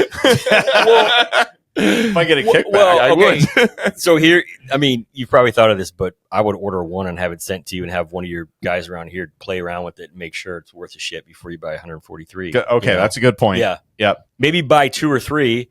Just post it on the REIA group and say who's using this. Yeah, you could do that too. I mean, Zimmerman, who's somehow above me in the last views, he's an Airbnb guy, right? I think he watches all of his own videos over and over. Yeah. Every night he just falls asleep. I'm going to hire a VA. To like go get a bunch of views. Like, hey, I'll pay you $4 an hour to just watch this. Just listen to my podcast over and over. I don't think you're very far off. So sorry, I wasn't much help on that one. No. That's totally fine. No, this is great. Like there's tactical, there's strategic. Ted has something to say. Ooh. Separated by 13 views. Oh God, I could easily get that done. Yeah, I'll do that on the way home. Yeah. Okay, so I'm going to ask you one more question on this. So is AI involved in your business at all? And if so, how? Not really right now. Okay. But except, so from a property management standpoint, we use Buildium. It's like our Appfolio, Buildium. They have more and more stuff that's like going to be AI compatible. Mm-hmm. I've been looking at this for about a year where I would hire a consultant, like I'm already a psycho about this stuff. So like I have a pretty good organizational handle on things and my team and who does what. But there's companies out there that can do consulting where they come and they like look at your technology, they look at everything and they set it all up. And I know, if I decide to grow more or if I decide I'm going to take a huge step out of the business, I feel like I'm going to need to do that, where you look at all your technology, you look at your entire operations, where can you add AI? AI chatbots, are you guys familiar with like AI chat? I mean, it's insane, right? Like you could have that running your leasing. You could have that running your maintenance calls. You could have that doing so much. There's a guy that we interviewed named Casper Sogard, and he actually created a lot of the AI systems for Amazon. And then he created all the ad-based systems for Hulu. And then he was like, hey, and he had rental properties. Really? And then, so he created an AI system and then created all the property management software around an AI system. And he said that the biggest issue that all these property management softwares have is they have their system already created and they're trying to bring AI into it. So trying to integrate the AI into the system that's already created. And he said it's ass backwards. Right. And he says that's why most of these systems are going to fail in the long run and they're not going to work properly. Right. But his system was pretty insane. And he talked about how you have the AI, it can take your phone calls, it can take the text messages. If somebody has a service issue, they will actually call the service company, put a service ticket in, depending on, and then evaluate it 1 to 10 on what level it is and what the priority is, and then tell your distributor or tell the maintenance person what your budget is on it. And if it's over that budget, they need to let you know. And it does everything. And what do you say, it was $1 a unit? Really? For the management fee? Is this live? Like yeah. It's up and active. And I think he just went to a completely free model. Really? What's it called? It's called Magic Door. Magic Door. Yeah. So if you guys check out Magic Door, just go to omahareia.com, click on the link so we can get a kickback. Yep. Affiliate link. No, baby. they can get a discount. That's the message here. The kickback is ancillary. Yeah. But we do get a kickback. Nice. Terry, what does just say no mean to you? And do you have a t-shirt? No means no. And do you have a t-shirt that says it? Yeah. Just say no. Say no to drug. Dare no to drugs, kids, right? Officer Moore. I still remember my 5th grade officer. Okay, so here's the deal. I think all of us, whether the people pleaser in us, we want to try to make people happy. We want to try to say yes to stuff. And there's so much we all have going on. I mean, I don't even have kids. You guys have kids, and that adds a whole nother layer of complexity to your life and just obligations in a great way. But it's one of those things where as an entrepreneur and a business owner, I've had to get okay with saying no. I say no to everything, to so much stuff. It used to be like ideas from my team, like, let's do this, let's do a flip, or let's get apartments, or let's do this, let's do that. It's like, no, this is what we're good at. This is what we know how to do. Keep our eye on the ball. This is very predictable, very repeatable for me. I know what's going to happen. I know worst case, I know best case, and we're good at it. So let's just do this. But it's also just little stuff, like you always are getting people contacting you, emailing you, texting you, whatever, saying like, hey, can I pick your brain? Or, hey, I'd love to buy you coffee. Or, hey, can we do this? Or, hey, can we do that? And, one of the things, like, for example, like you guys have been nice enough to ask me to speak at some of the REIA events, and like, I just haven't done it because it's just not a fit for me. You but, should, but I said I do a panel, so it's just getting clear about like your goals and saying no, because otherwise you're just constantly living up to other people's demands, and you're working off other people's demands, and you're slowly saying no. If you say yes to other people, you're slowly saying no to your goals, right? And so like I've just gotten really comfortable saying no. But maybe speaking at the REIA would enhance your goals in some other way. It could. But by the end of this, it certainly could. So it's just like saying no to that, saying no to people, getting okay with having a bunch of unanswered emails, getting okay with having, I have hundreds of unanswered text messages, and at first you have anxiety and you're like, oh my God, I got to get back to this person. I got to get back to this person. But you don't have to. Like, you have to focus on what you need to focus on. And I think like every once in a while I have to recalibrate. And one of the rules that I haven't been the best at lately, but in my career I've been really good at, is the first 2 hours of the day I focus on like my most important task, my biggest thing that has to get done. So, if I'm creating a new process or system, it's maybe like writing that out. Or if I'm, looking at certain deals that are very important, or financial analysis for my entire portfolio, anything big, something that's really big, that's going to be a process or system that's going to work forever in my business, or it's going to be something that's going to be like life-changing money or a huge deal. The first 2 hours of the day, I always try to focus on that. And again, overall, I've done a great job at that. Lately, I haven't been as good on it, but I think whatever it is for you, you need to block out like your power time where you just turn shit off and you focus on your one most important task. I love that. And I think that for me to do that, I would have to like, I found that kind of like my thinking space is like in the sauna in the mornings. Yeah. And then I turn the music off, just trying to concentrate on what I need to get done, get on my Apple Notes, as we discussed earlier. And I think that if I was to do that, I would have to come up with that every morning. Like, what is my biggest thing that I have to do today? What's the number one? And then plan it out. It wouldn't be something I could plan out like ahead of time. It'd be like a day of. Yeah. I mean, ideally you should do it the night before. Okay. Because if you don't know, then you're going to get pulled in a million directions and going to jack around with, oh, this important email came through. Oh, this important text came through. Oh, I could do this. I could do that. And then you're like, holy shit, 2 hours just went by. I don't even know what I got done. You get into reactive mode. So, I mean, I've heard people who are really like crazy about this. Say like you write out your most 1 to 3 most important tasks the night before you show up, and that's exactly what you're working on. It's easier said than done. But I think like even if you can take 30 minutes, if we just all took 30 minutes, like the first 30 minutes of every day, and we just worked on the most important thing and turned our phone off and turned our notifications off, it'd be crazy how much you get done. Okay. One topic I wanted to touch on with you is burnout. Yeah. And you went on an absurdly crazy pace of acquisitions. And then you took basically a year plus to figure it all out and stabilize. Any regrets out of that? No, I mean, I think here's the deal, going back to the previous episode, in 2019, I was at a crazy health scare, a crazy time in my life. So that kind of really created like this burning desire to succeed and to just go all in and make shit happen. Right. And I did that. Then COVID hit. So then COVID hits in the beginning of 2020. And that's kind of like when I decided to start going all in and make stuff happen. And the crazy thing was, I thought, it'll be like 6 months. Like, I'm going to go hard for 6 months. And then it turned into a year. Then it turned into 3, And so I don't really have regrets because what I did paid off, and it literally changed my life completely and set me up for the rest of my life. I think the hardest thing for me is once you start that pace and once you hold yourself to certain expectations, you kind of become trapped in your own prison. Yeah. Where it's like you have to keep living up to like what you did. You have to keep going. I'm very bad about taking time off and just chilling the fuck out and not doing anything. I can do it if I'm on vacation and I'm like out of my environment.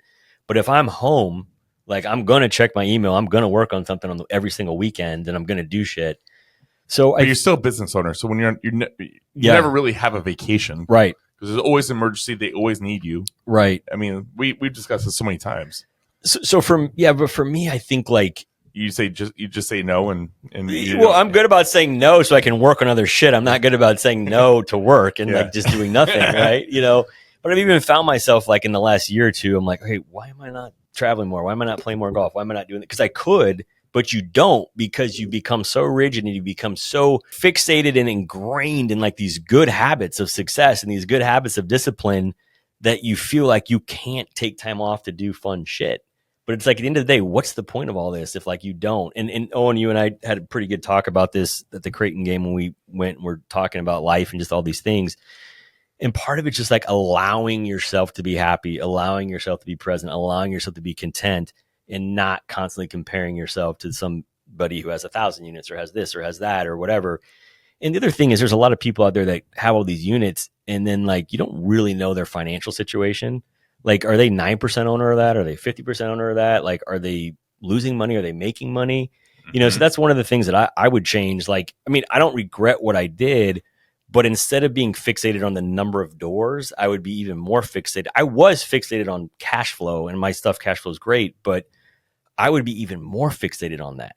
The most amount of cash flow with the least amount of properties would probably be what I would go for. You know? This has been a really recent thing for me, but so I have a couple of properties that have debt resets coming up. Mm-hmm. So 5-year fixed, and then it's going to, term out. And then I have to either refinance at 7% or 7.5% or 8% or whatever it is. And I'm like, that's going to really affect the cash flow. And am I good? Like, should I just take some chips off the table and enjoy myself? This is the whole conversation about like, it's lifestyle versus hustle. And like, we all have goals of like, let's put in the work so that later on we can enjoy the fruits of our labors and then do whatever we want. Right. And now I'm kind of in the, what do I actually want stage? It's and hard. It is hard. And because there's that, competitive side of me that's, oh, I want to buy more deals and I want to do all the stuff. And then I'm like, I woke up today and like at 5:37, I got a text from my one of my property managers and they're like, hey, the roof is leaking over here. And then I got another one a little bit later in the morning that like we have a bad leak at this apartment complex where I just put on a flat roof there that was 60, 70 grand. Yeah. And the roof is leaking into several apartments. Yeah. And now I'm like this was not at all on my plan for today. Right. Like I have a plan for today. Here's my schedule. And like, I know I'm doing the REIA Radio show and I really don't want to do much else today. Right. But now I had to like do a whole bunch of other crap. It's Friday, buddy. Right. Yeah. Right. I know. Yeah. Friday's my bad day, but, yeah, I just wanted to touch on that because the reality of all the goals is when you actually hit your goals, they're not all that great sometimes. Okay. So you have to give yourself grace and say, I'm going to pivot a little bit and I'm okay with not being the, biggest guy on the block or biggest gal on the block with regard to whatever it is. And just say, I want to enjoy life and do, other things other than just hustling all the time and working my balls off for what? Exactly. Let's go deeper into this a little bit. Okay. Because this is, there's the new guy out there who's like, boo fucking who, you guys have too many properties, cause here's the deal. If we went back a couple years ago or 5 years ago and you said like, hey, Owen, you're going to be this age and here's your net worth and here's your properties, you'd be like, holy shit. Yeah. Fuck yeah. Sign me up. Right.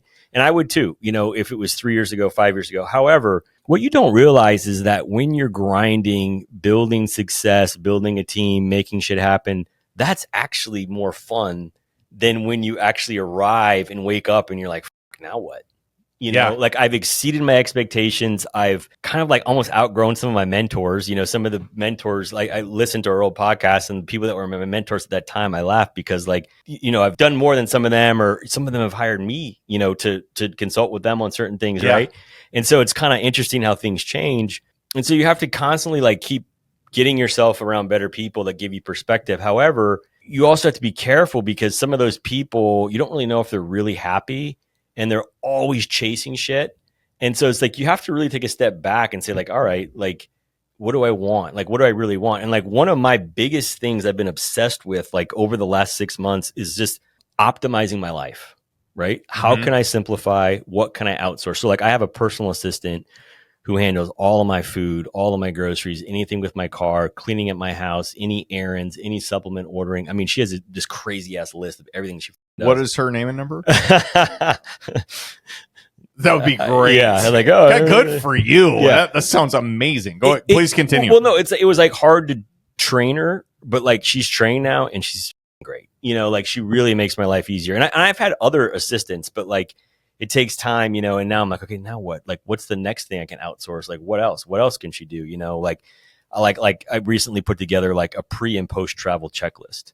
So like before I travel, here's the 42 things that you need to do for me before I travel. And then when I'm gone the night before I come home, you need to go to my house, make sure this food's ready, set the AC or the heat to this, make sure this is clean, make sure my car's washed, it's fully gassed. This is what my wife would do. Yeah. I mean, so like I don't have a wife to do all these things. She would create the checklist. Oh, create the checklist. Yes. Okay. If we're going on a trip, she has her 6-page, 400-item checklist.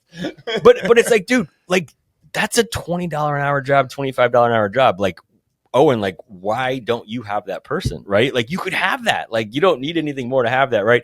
So sometimes, like, we have these huge aspirations. He tried it, and then that person quit, and then he gives up. Or the same thing, like a VA, he gets it, and then they quit, and then he's like, oh, that was a waste of time. Let me help you interview him next time and just get like a second opinion, you know? Like, fair. Okay, fair. Yeah. Because he gives it one shot, and then he's like, oh, no, that didn't work for me. I fired a few. I'm not saying it wouldn't work with other people. I know this. I was in recruiting for 20 years, so I understand the concept in practicality. Recruiting for a business isn't recruiting for yourself. It's two different things. You're right. But you're both right. But it's just, how can I spend money or like within reason, or what can I do to optimize my life to eliminate stress, to create simplicity?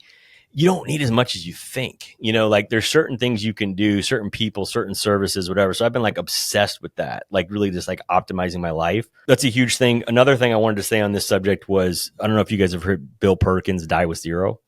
No, I haven't read the book, to be honest. I've just heard him on so many podcasts and YouTube videos.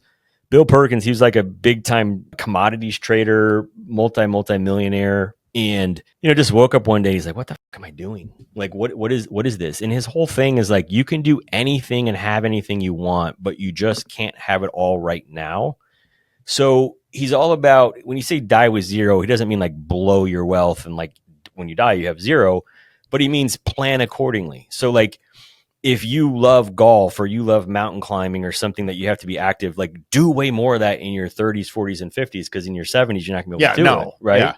If you have a dream of going on this amazing trip and it's going to cost 30 grand, maybe you should do it in your 40s or 50s when you don't know if you can afford it, because most people in their 70s and 80s, their net worth just keeps going up and up and up, and they can't spend it, and they just fucking give it away anyway, and they don't enjoy their life along the way. Yeah, because their mental abilities far exceed their physical abilities at that point. Right. I mean, I'm living this right now, man. Like I'm 50 and I've done a whole lot of soul searching about like what do I actually want, instead of just like FOMO and just keep grinding and buying more and buying more and buying more. I want to kind of like optimize what I have and then really figure out, is another property the real, like, do I need to do that? Do I have to do that? Do I want to do that? Well, here's the deal. Like we made our wealth and made money in real estate. Mm-hmm. It doesn't always mean you should keep doing that. Right. Yeah. Because if you look at like, I mean, the tax benefits are amazing. We know how to create equity out of thin air, and there's all these amazing things.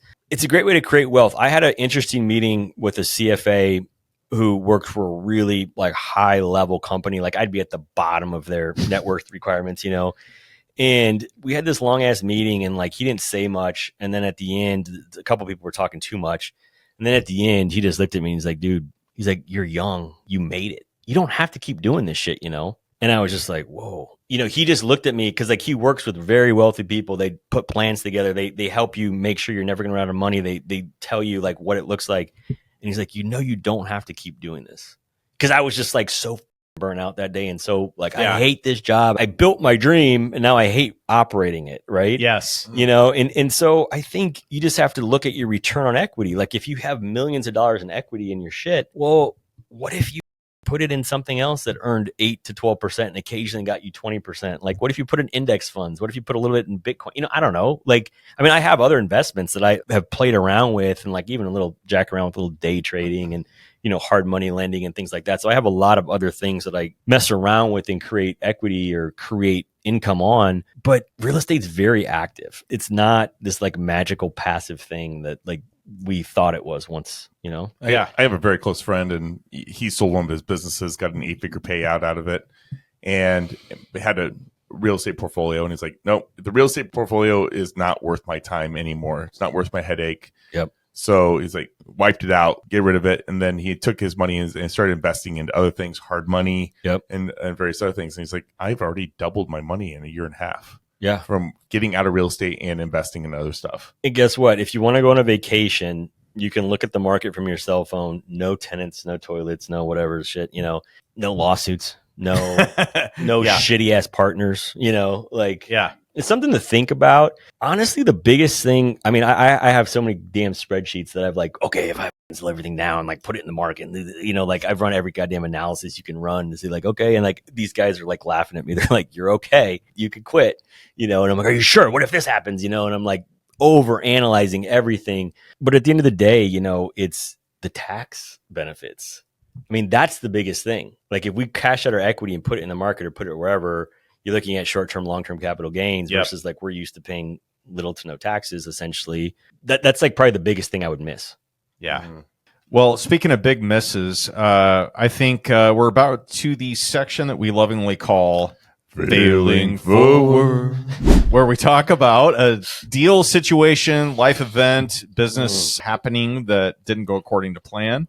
I'm assuming you have a few. In that you've been a juggernaut in acquisitions here in the last couple of years. Shit. Got any one in particular you want to tease us with? Okay, so I would say the one I would talk about is partnerships. Hot topic. Yeah, partnerships. So I think early on when you first get started, you might be scared to just do it on your own, or you might love having somebody to like bounce ideas off of, or double the capital, or somebody just puts in money and you do the work, or whatever it may be. And I've had a couple partnerships that haven't been great and haven't gone the way I want them to go. I had one this last year that was a pretty stressful legal situation. So, I mean, at the end of the day, it was a great guy, worked for me for a period of time, and was an awesome like right-hand person. And we hit 2023, and I just knew the market was changing. Like we're going to have to do something. He wasn't going to make the same amount of money. So we decided to transition into a different business. So we set up a different business, 50-50 ownership. And at the time he was working for me. And so, in hindsight, like I could have given him 10 or 20 or 30% ownership. Now he was going to operate it, but he was going to get paid to operate it. Right. Mm-hmm. So I was like, I'll give him 50-50, whatever. He's going to operate it, whatever. So I was pretty generous at the time. Right. Then we get going, and my contacts and my houses are really feeding this thing, especially for the first year and into the second year. Second year, the business explodes, does really, really, really well. We're not seeing eye to eye. He's doing some things I don't agree with, whatever. I'll leave some of the details out. But at the end of the day, we didn't have like a very clear exit plan. Like we're 50-50 owners. In hindsight, I should have never set it up that way. I should have been majority. We should have had an exit plan. There's a lot of shit we should have done, but you never know that in year two, you're going to do $4 million of revenue or whatever. Right. Yeah. And so you don't foresee these things. And it was very stressful because I liked him as a person. He was a great guy that worked for me, but we were just butting heads and not seeing eye to eye. And so I had to fight for what was due to me, and he had to do the same. And it was an ugly situation that really stressed me out beyond belief for, 6, 7, 8 months. Eventually we settled, and I got a fraction of what I should have got. But the alternative was to go down this ugly legal path that's just really nobody's going to win. Yeah. So I just agreed to, settle and just move on. But the moral of the story is, if you don't need a partner, don't have one. If you do want a partner or need a partner, spend the time and money to get the proper legal documents ahead of time, and not just the legal documents ahead of time, have a very clear path to selling out or buying each other's ownership or whatever it may be. You need to have an exit plan before you start. And when you look at it as if it's going to make millions of dollars, and what does that look like? So I would say the biggest lesson that I've had is probably, and I have another partnership where I just probably shouldn't have done it. Like I do everything. I don't need the person, but the person early on gave me a loan and put some money in, and now it's gotten paid back. And I really didn't have to do it and shouldn't have done it. And now we're still 50-50 partners and I do everything.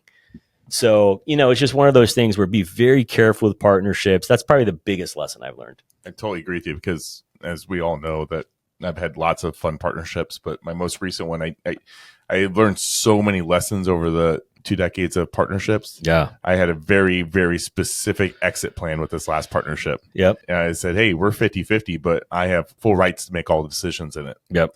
In every aspect, even if things went south, I could just write them off and even not pay. That's how I wrote it. Really? Yeah. So even though there was a big loss involved with it, the exit side of it was easy. Right. Yeah. So, The hardest part about it is generally when you're talking to somebody about being a partner, you're both pumped. the beginning is the easiest Right. point. Yeah, to talk about. you're both are like all of you are excited about the deal, and you're like, yes, let's do it. Like you bring this to the table, I Right. bring this to the table. Let's jump in. Yeah, we'll figure it out later, and then you kind of slap together some legal agreements, and then Right. guess what? 5 years go by, a couple years, whatever the number is, and then you're like, man, that did not work out well. Right. I put in way more either effort, money, whatever it is. Right. Begin with the end in mind. 100%. And you have to very clearly define who's doing what. Yep. Who's doing what, and is the person getting paid to do that thing, or is the person getting ownership to do the thing? Yes. Because he was getting paid to do the thing and he was getting ownership, and I was only getting ownership, which was fine. But then he had a problem with that, and I was like, dude, like I started this thing, like Yeah, we wouldn't be here if year one. We don't survive year one if I'm not involved, and whatever. It's one of those things where I've learned the hard way a couple times, and now it's just like never again. And partnerships can be great. I'm sure you have partnerships that you're glad you did and have been fantastic. I've had both. Yeah. Yeah, for sure. Yeah. 100%. Yeah. Yep. And no, thanks for sharing that. For sure. A matter of fact, like Ted and I, we talk about partnerships all the time. We brought this up at several different like meetups. And Is that your capping cap rates? Yeah, This is a topic. this was the entire topic for like a 3-hour discussion about partnerships. So it's endlessly complicated and interesting and rewarding and disappointing and like all the things. Right. So it's like a marriage. Right. And it's tough. Generally what happens is not generally, if there's an equity partnership where somebody's providing sweat equity and the other person's providing capital and vision or whatever else they bring to the consulting table. or knowledge, experience. Yeah. Generally over time there develops some resentment. Yep. And it's a lot of times on the person that's operating the business, Yep. but they tend to either, and look, I've been on both sides of the board here. So it's like you're doing all the work and you're like, that guy put in X amount of money 10 years ago or 5 years ago or 2 years ago, and I'm doing everything. Like, what's stopping me from going out and doing this on my own? Right. Nothing. And then now I'm giving 50%. Right. There's generally resentment, I think, and I've never done this, but I think a good maybe idea is to have a stepped up buyout schedule over time where they're gaining more skills and more traction and more ability to get their own financing and money and everything else. And that will hopefully alleviate the whole resentment issue. Right. And I think that's a lot of times what happens. Absolutely. And it's even like I wanted to sell, he wanted to buy. He was the operating day to day, and I thought, yeah, you should have 100% ownership, but you just have to buy me out for a fair price. Yeah. So I'm a willing seller, he's a willing enable buyer, but we were so far off on price that it was a disaster. Yeah, because and then in real estate in particular, like when you buy, you're getting a killer deal generally, or you're not going to buy. Right. And then, but the actual value is here. So there's generally like a 30% spread for sure. If not more, or maybe a little less, but that's the hurdle a lot of times. But thanks for sharing that. Absolutely. One thing I always like to ask somebody, especially as property management background, is what's like the craziest thing you've ever found in an investment property, or what's the craziest story that's radio worthy? Oh my God. Owen mentions FBI raids. We've had dead bodies. We've had crack balls. What's something good that you've run across? I mean, oh my God. There's a few that cross my mind. You can tell all three. It's fine. Okay. Well, okay. So the craziest, I mean, this is sad, but the shock value when you first see it was absolutely insane. There was a house in Oakland, Iowa, to be specific. Yeah. And we bought inherited tenants. They'd been there for a long time. Crazily enough, we never got to see the house. Every time we went to tour the package, that was another package. We bought a little package in Oakland, Iowa. I was trying to remember the other package when no one asked me, but bought this package. Whenever we'd go there, for whatever reason, the landlord, we just never could get in that one, and now we figured out why. So we buy the house. The tenant's been there for a long time. The tenant pays rent. We had no issues. Eventually they move out. Long story short, there's human feces all over the walls and ceilings. In the ceilings. Ceilings, walls, smeared, spread, thrown.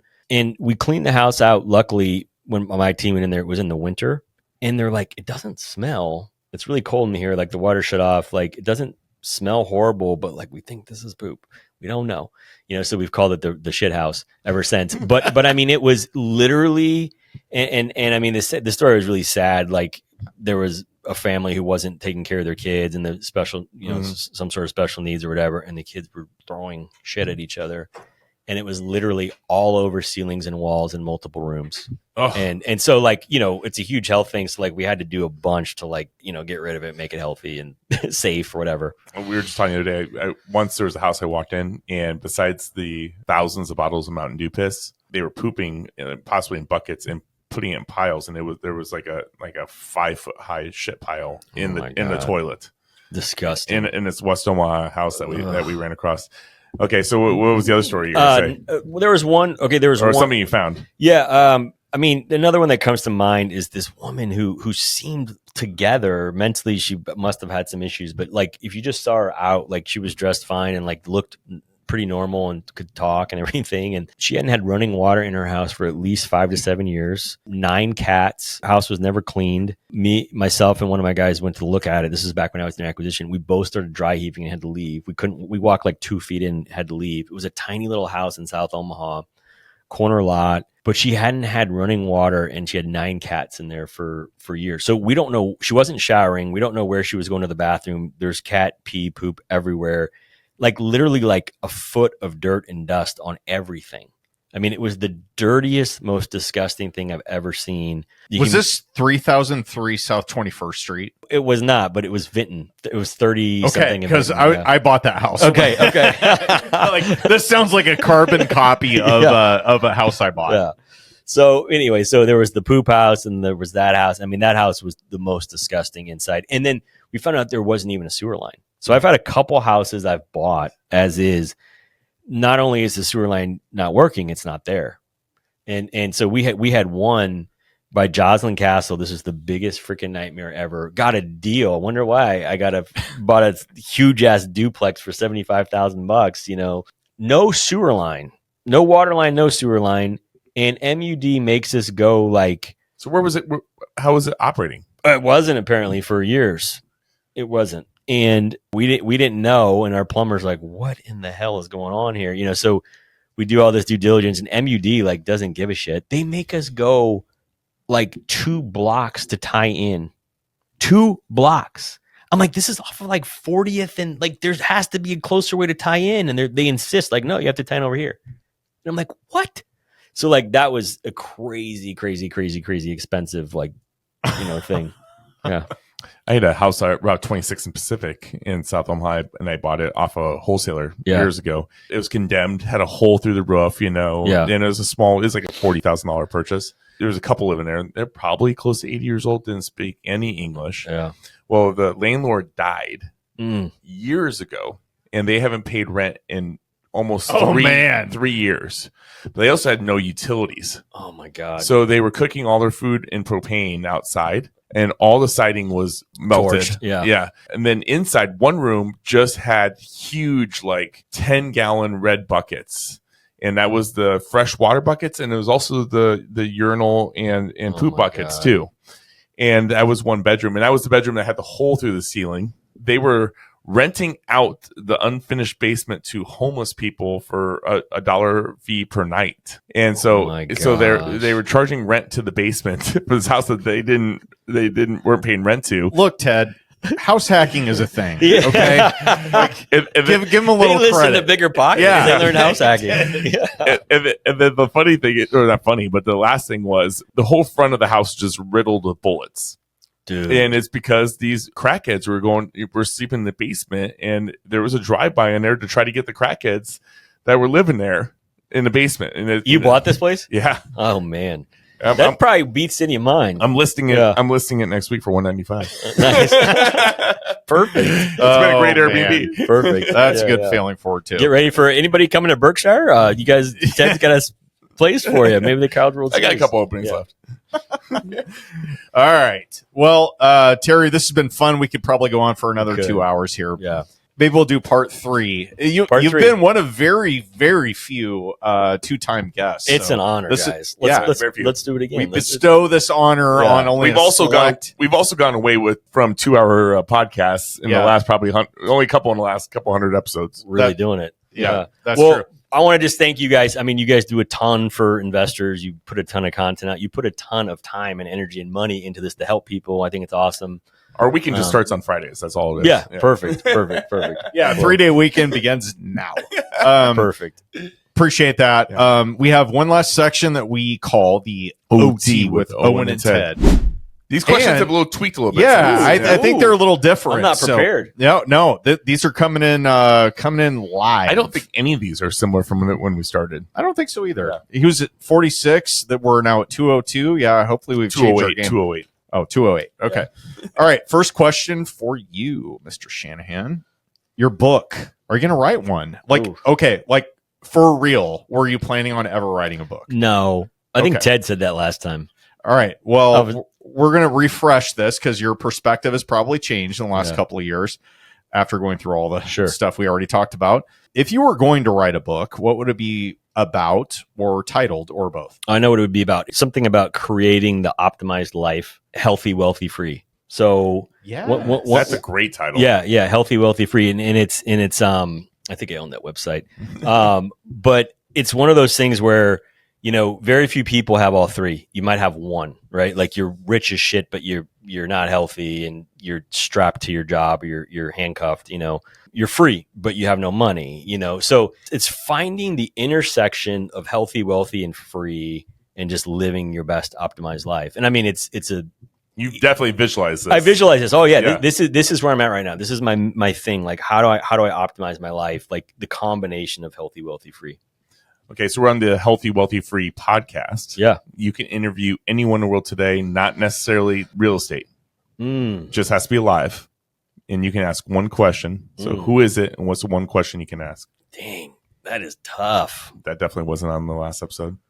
That is tough. This isn't the best answer, but we've had everyone from Jesus to Donald Trump. Man, this is a tough question. So right now I'm on this optimization thing. I mentioned Bill Perkins earlier, who wrote the book Die with Zero. And I can't name one person, but what I would want to interview would be wealthy, successful people over the age of 80, asking them what they wish they would have done in their 40s and 50s, 30s, 40s, 50s. Okay, next question for you. Eulogy time. We're at your funeral. Tough crowd. Yeah. Who's going to be talking at your funeral? And based on what you've mapped out and optimized your life for, what do you hope they're going to say about you? Man, these questions, what the hell, guys? You guys we've stepped up our game. You went from like, what's your favorite real estate book, to like, deep stuff, man. Yeah. Wow. So, I mean, I would hope, I don't have children. I still hope to have children. So I would hope that it's a child of mine, and, just saying that, I think just saying that, like, I made a difference and I was a good parent. I think at the basic level, I think that's what I would want it to be about. That I made a difference. And, also that I kind of did things my way.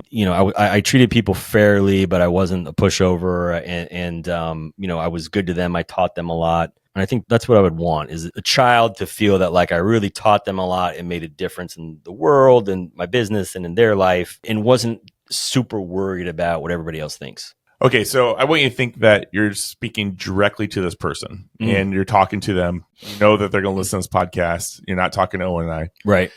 Who is a person, alive or dead, that was the biggest mentor or the biggest impact on your life, and what do you want to say to them? Dang, what are you guys doing? This is crazy. Trying to make you cry. Yeah, no shit. Man,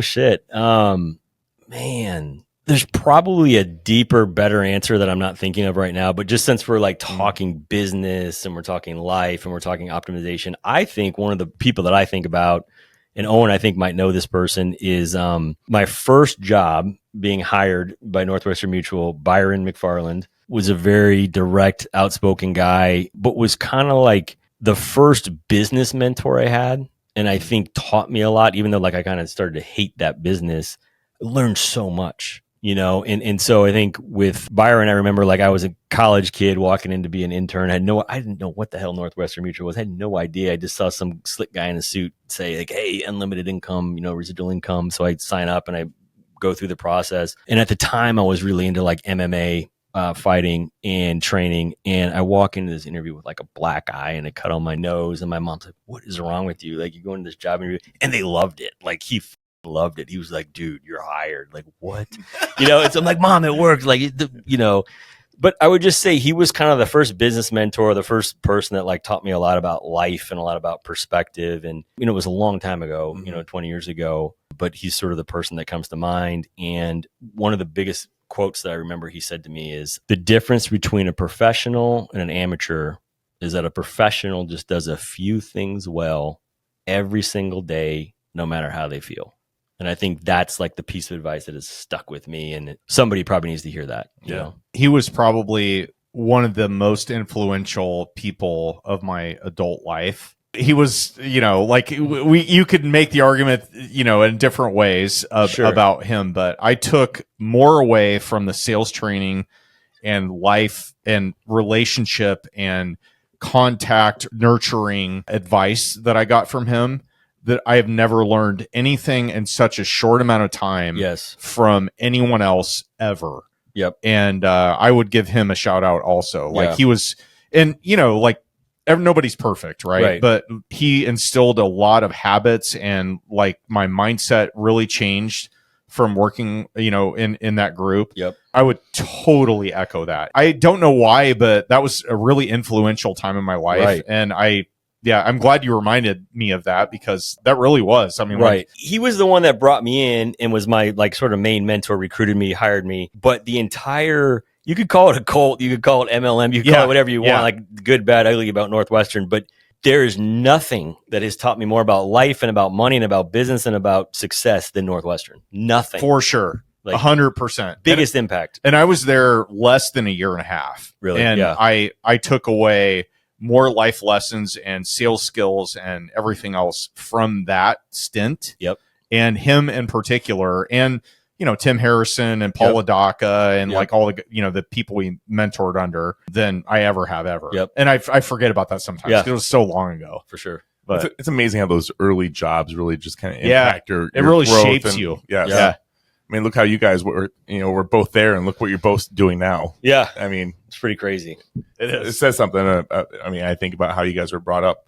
Anything else trying to make me cry, or these are great. These are deep questions. No, we have one more for you. So, we haven't talked about like what's in the near term for you or what your business goals are. Is there anything that you're looking for in particular right now that is a gap either in your business or your life that somebody catching this episode may know someone, may have a skill that you're looking for, anything like that? Absolutely. I thought you might ask this, and I've been thinking about this a lot as I look at my optimization obsession.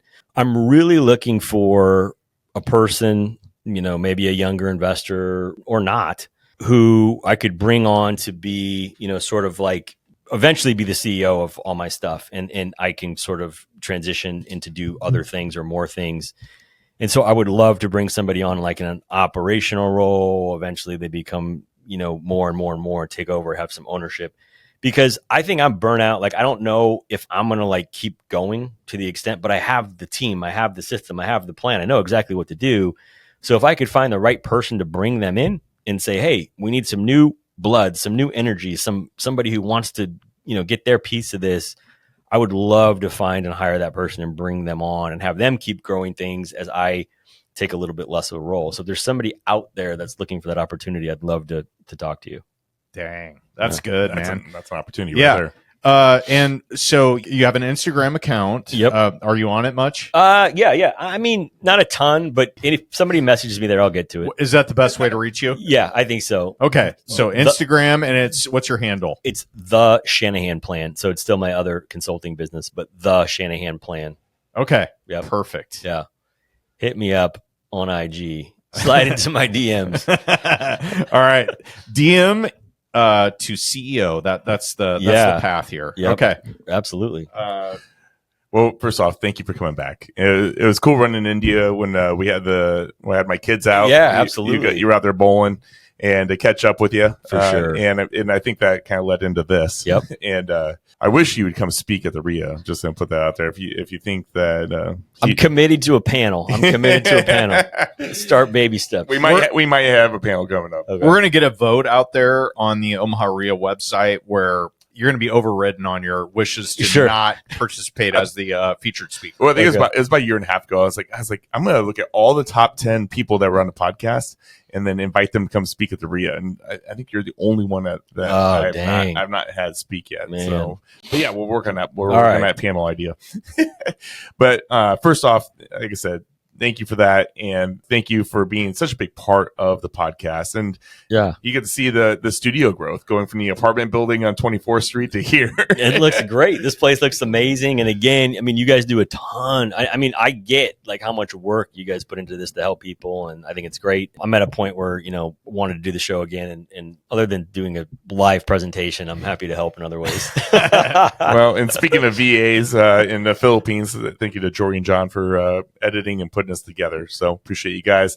But with that, Owen Dashner, we see us out. On behalf of REIA Radio, Aiden Bear, and Ted Kosh, I'm Owen Dashner. You've been listening to Terry, Healthy, Wealthy, and Free, possibly burned out. Shanahan, signing off.